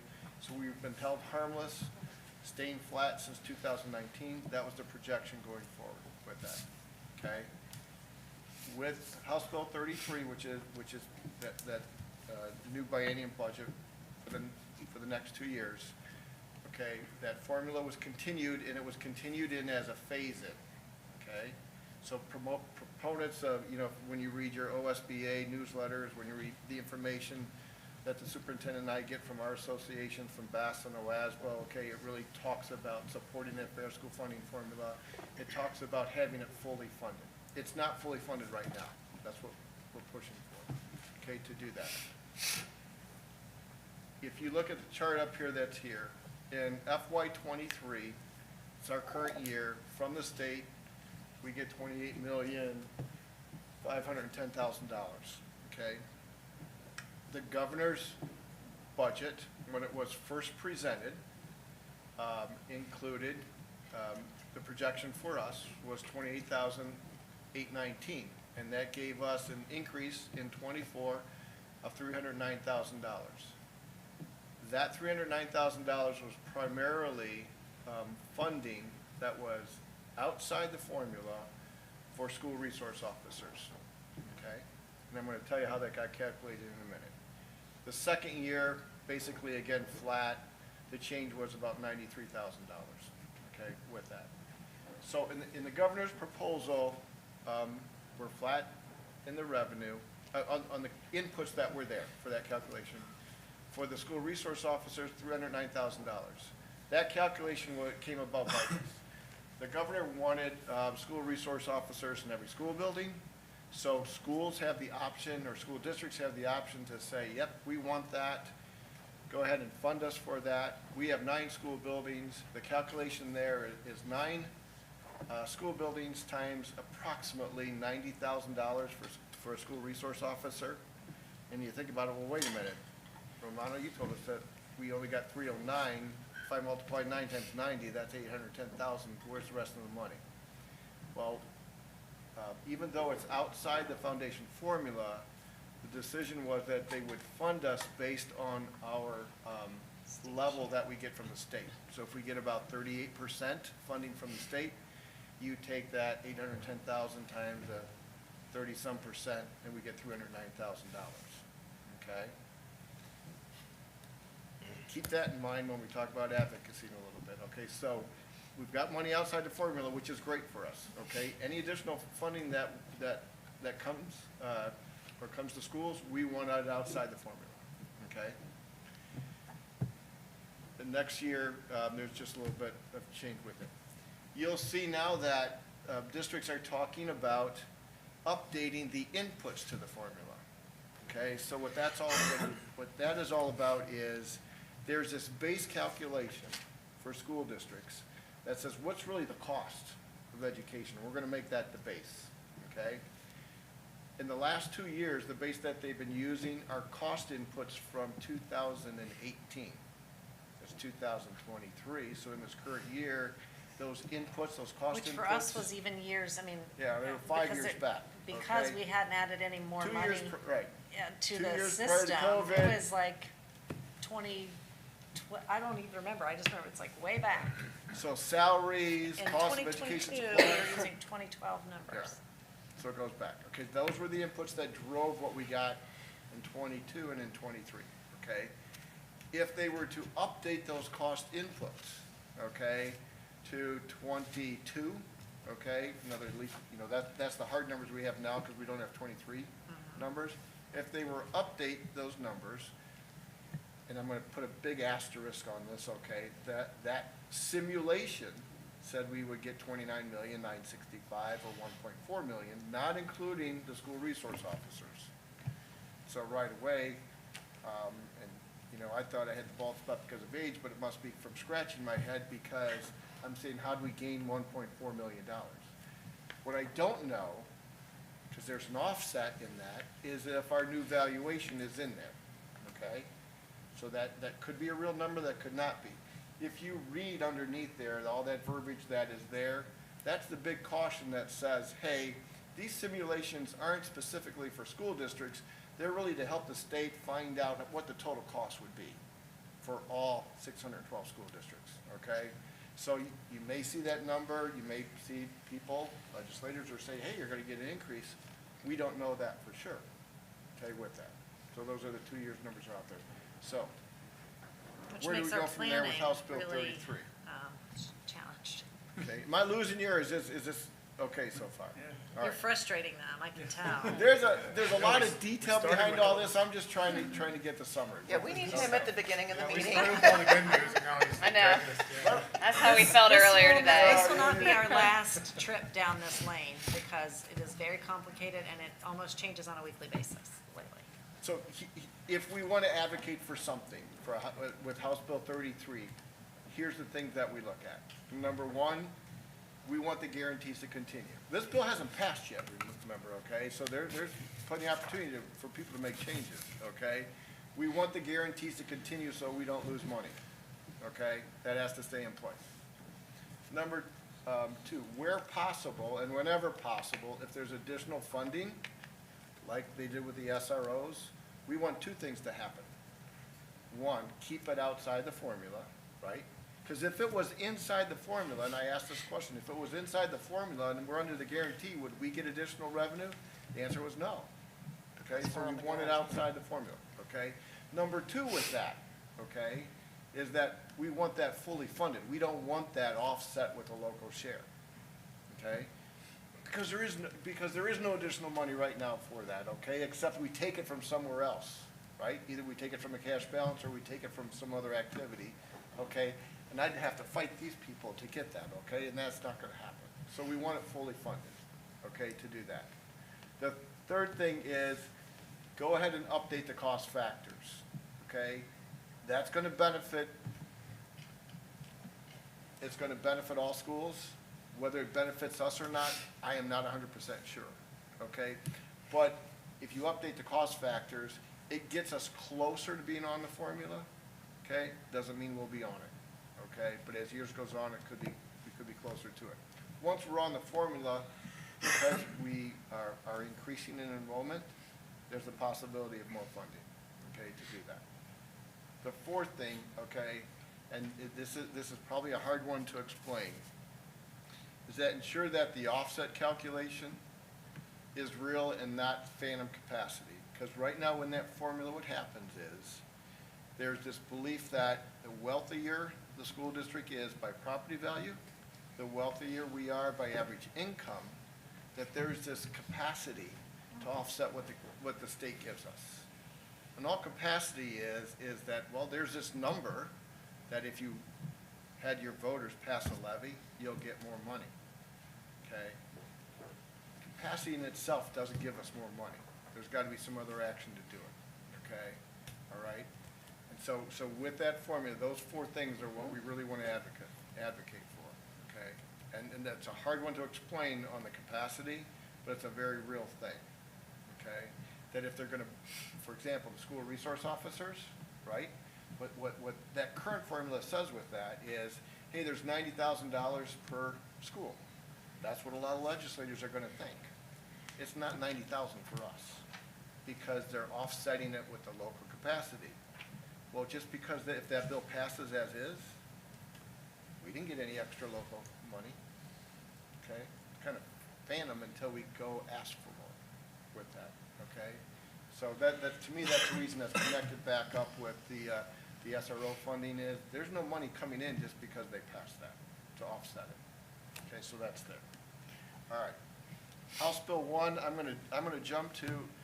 There was a presentation. The superintendent and I have been on presentations since February, and even before February 14th. But the House Bill 1 really came to light in early February, and then all of a sudden it rocked everybody's world that it's connected, not just to K-12 education, but other local governments. Okay, so we're not the only one that this bill is like a little bit surprising and alarming to with it. So I'm going to jump to a presentation that was just provided today by OASBO, the school business officials, but I have to tell you that the three associations, the Ohio School Board Association, which we're a member of, VASA, which is the Buckeye Association of School Administrators, which is quote-unquote the Superintendent's Association, and OASBO, which is the school business officials, so myself, Mr. LaFada, so the business people are in it. Those three associations have done a great job of keeping everybody updated on what's going on and keeping everybody, giving us documents and information to try and explain it the best we can, and really to connect with our legislators. Because they need to hear from us too. It's really important that they need to hear from us, okay, on these things. They need to know how these two bills impact the school district with it. So I'm going to jump to this presentation.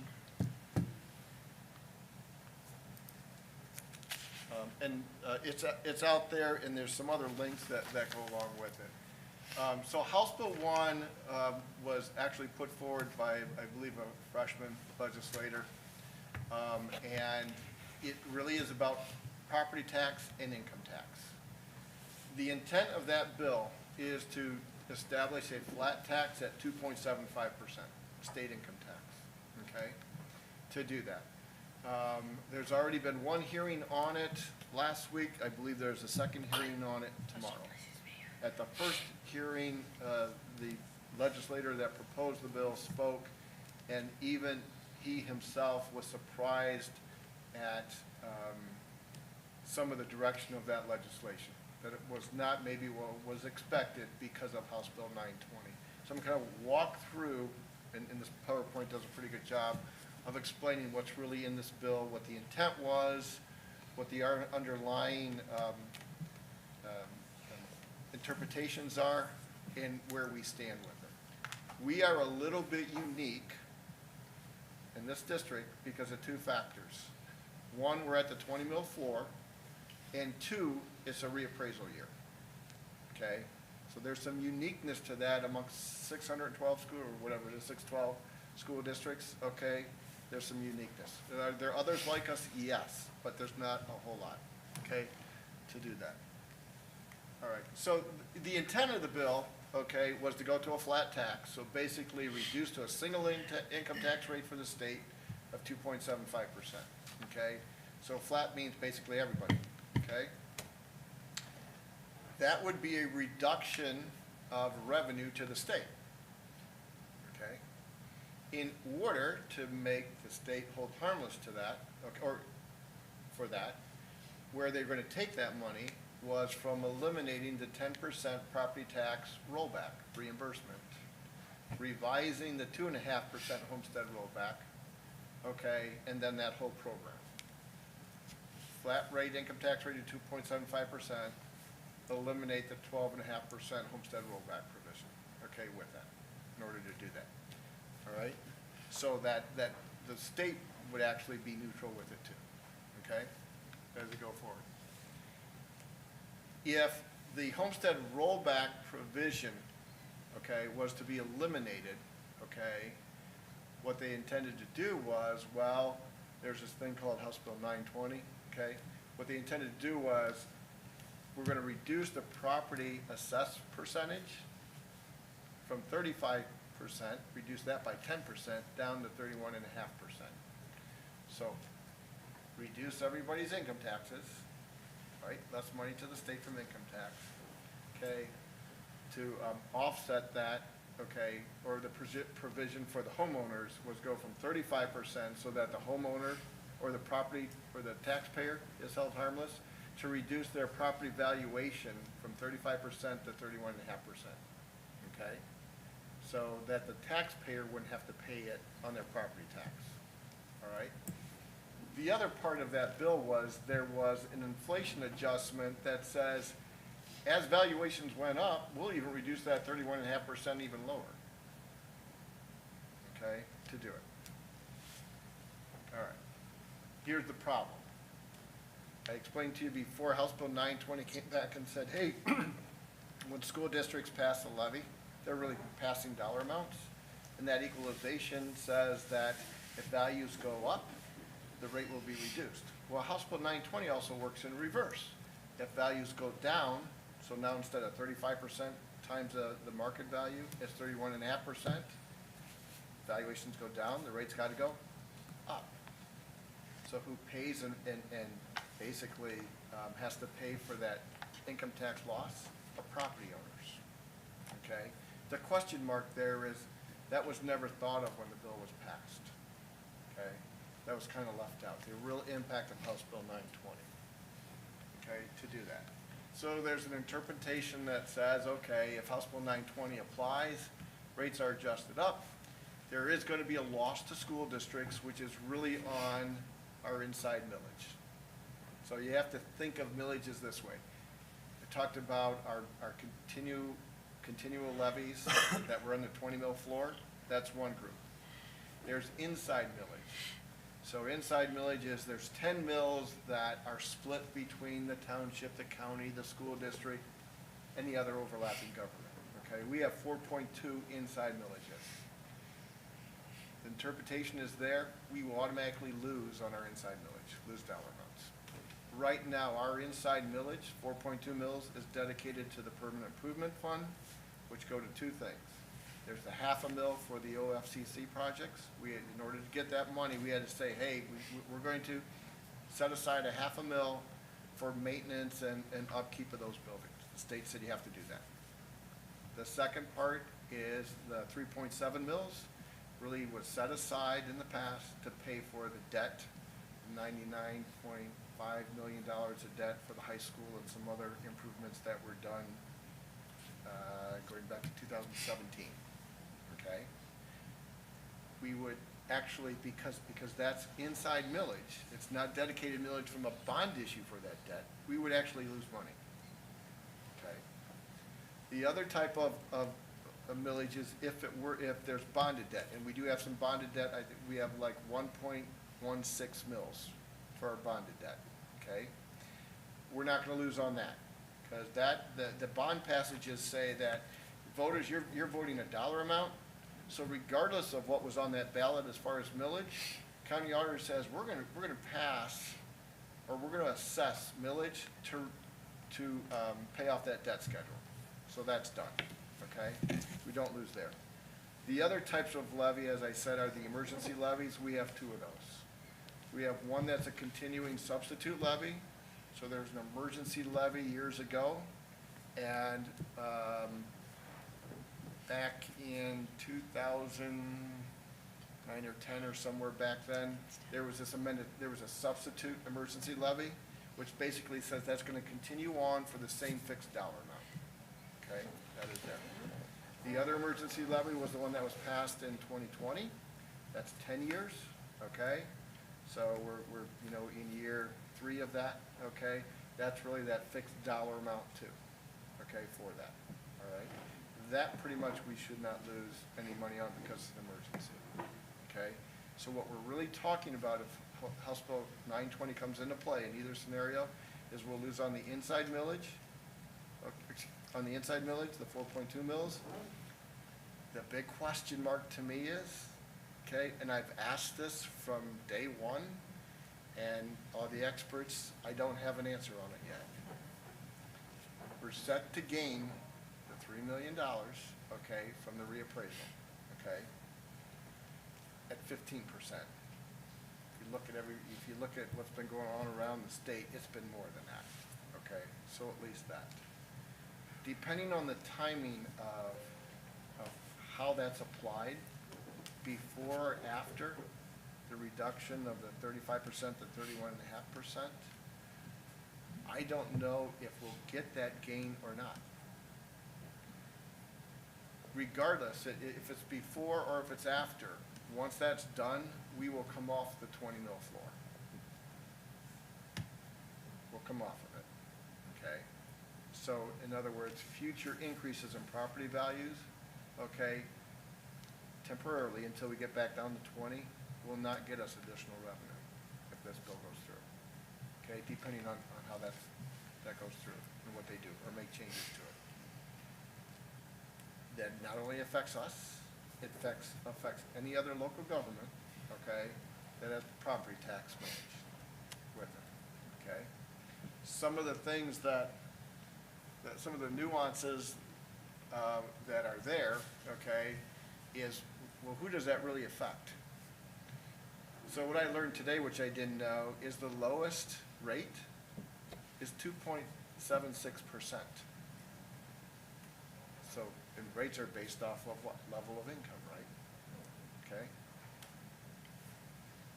So at 2.76%, okay, that's only 0.0001%. That impacts that lowest rate, okay? So who's getting the bang for it, you know, are people that are outside of that, okay, if it's incremental, okay? I don't want to say that, it's not the backlash, but if it goes through and 920 is in effect, property owners are going to pay what's lost from the income tax, okay? So if I'm a homeowner and my value has been set, okay, the 12.5% that the state used to pay to the school district, the homeowner now pays. So there was a shift to that homeowner, okay? And a lot of this just goes back on the interpretation of what exists to do that, okay? So this bill is quite confusing. The intent of it may not be met because of how 920 gets applied, okay, with it. And we just know that where there was this reduction of income tax and where it was going to benefit the individual taxpayers because of House Bill 920, and it looks like that does come into play because it's part of the Constitution. Okay, it's not a separate legislation, it is part of the Constitution, that it will come into play. That means taxpayers will pay more, okay? So the two big things for us is this. We will lose money on the inside millage, okay? Number one, that's gonna happen. Number two is, what I don't know, but what I suspect is we could lose money that we thought we were going to gain because of the timing of the reappraisal. If our reappraisal year was last year, okay, there wouldn't be any urgency around this because that'd be set. We'd have the fixed dollar amount that we would get. The rates would adjust themselves. We'd go above the 20 mil floor and we'd be on our way. But because it looks like it may happen in this year of reappraisal, when we're on the floor, I can't get an answer to that one, okay? And I've asked everybody, okay, even today again. And they noted it, and in the presentation I had today, people thought they had the answers to a lot of things. That question they don't have an answer to, okay? So it is an unknown of where we're at, okay? So what do we need to do for that one, as far as a lobbying effort? I gotta get the right one back up.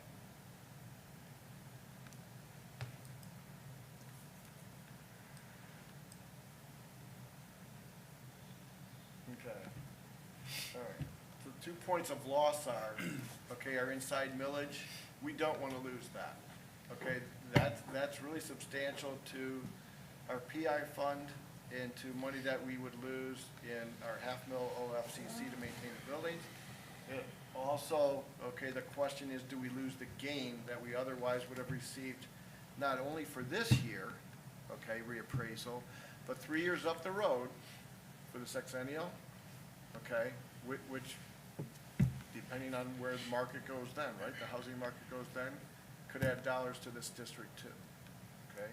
That's the big potential of that bill, all right? And I apologize that that is complicated, but even the experts have not figured it out yet.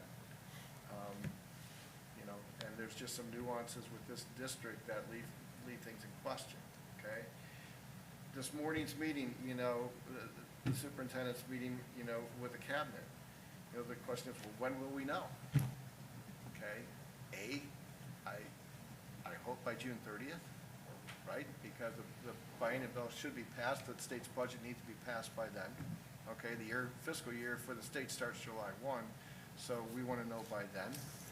Okay, our efforts really go to what I said in House Bill 33 and in House Bill 1. Those are the two big things that we need to advocate for.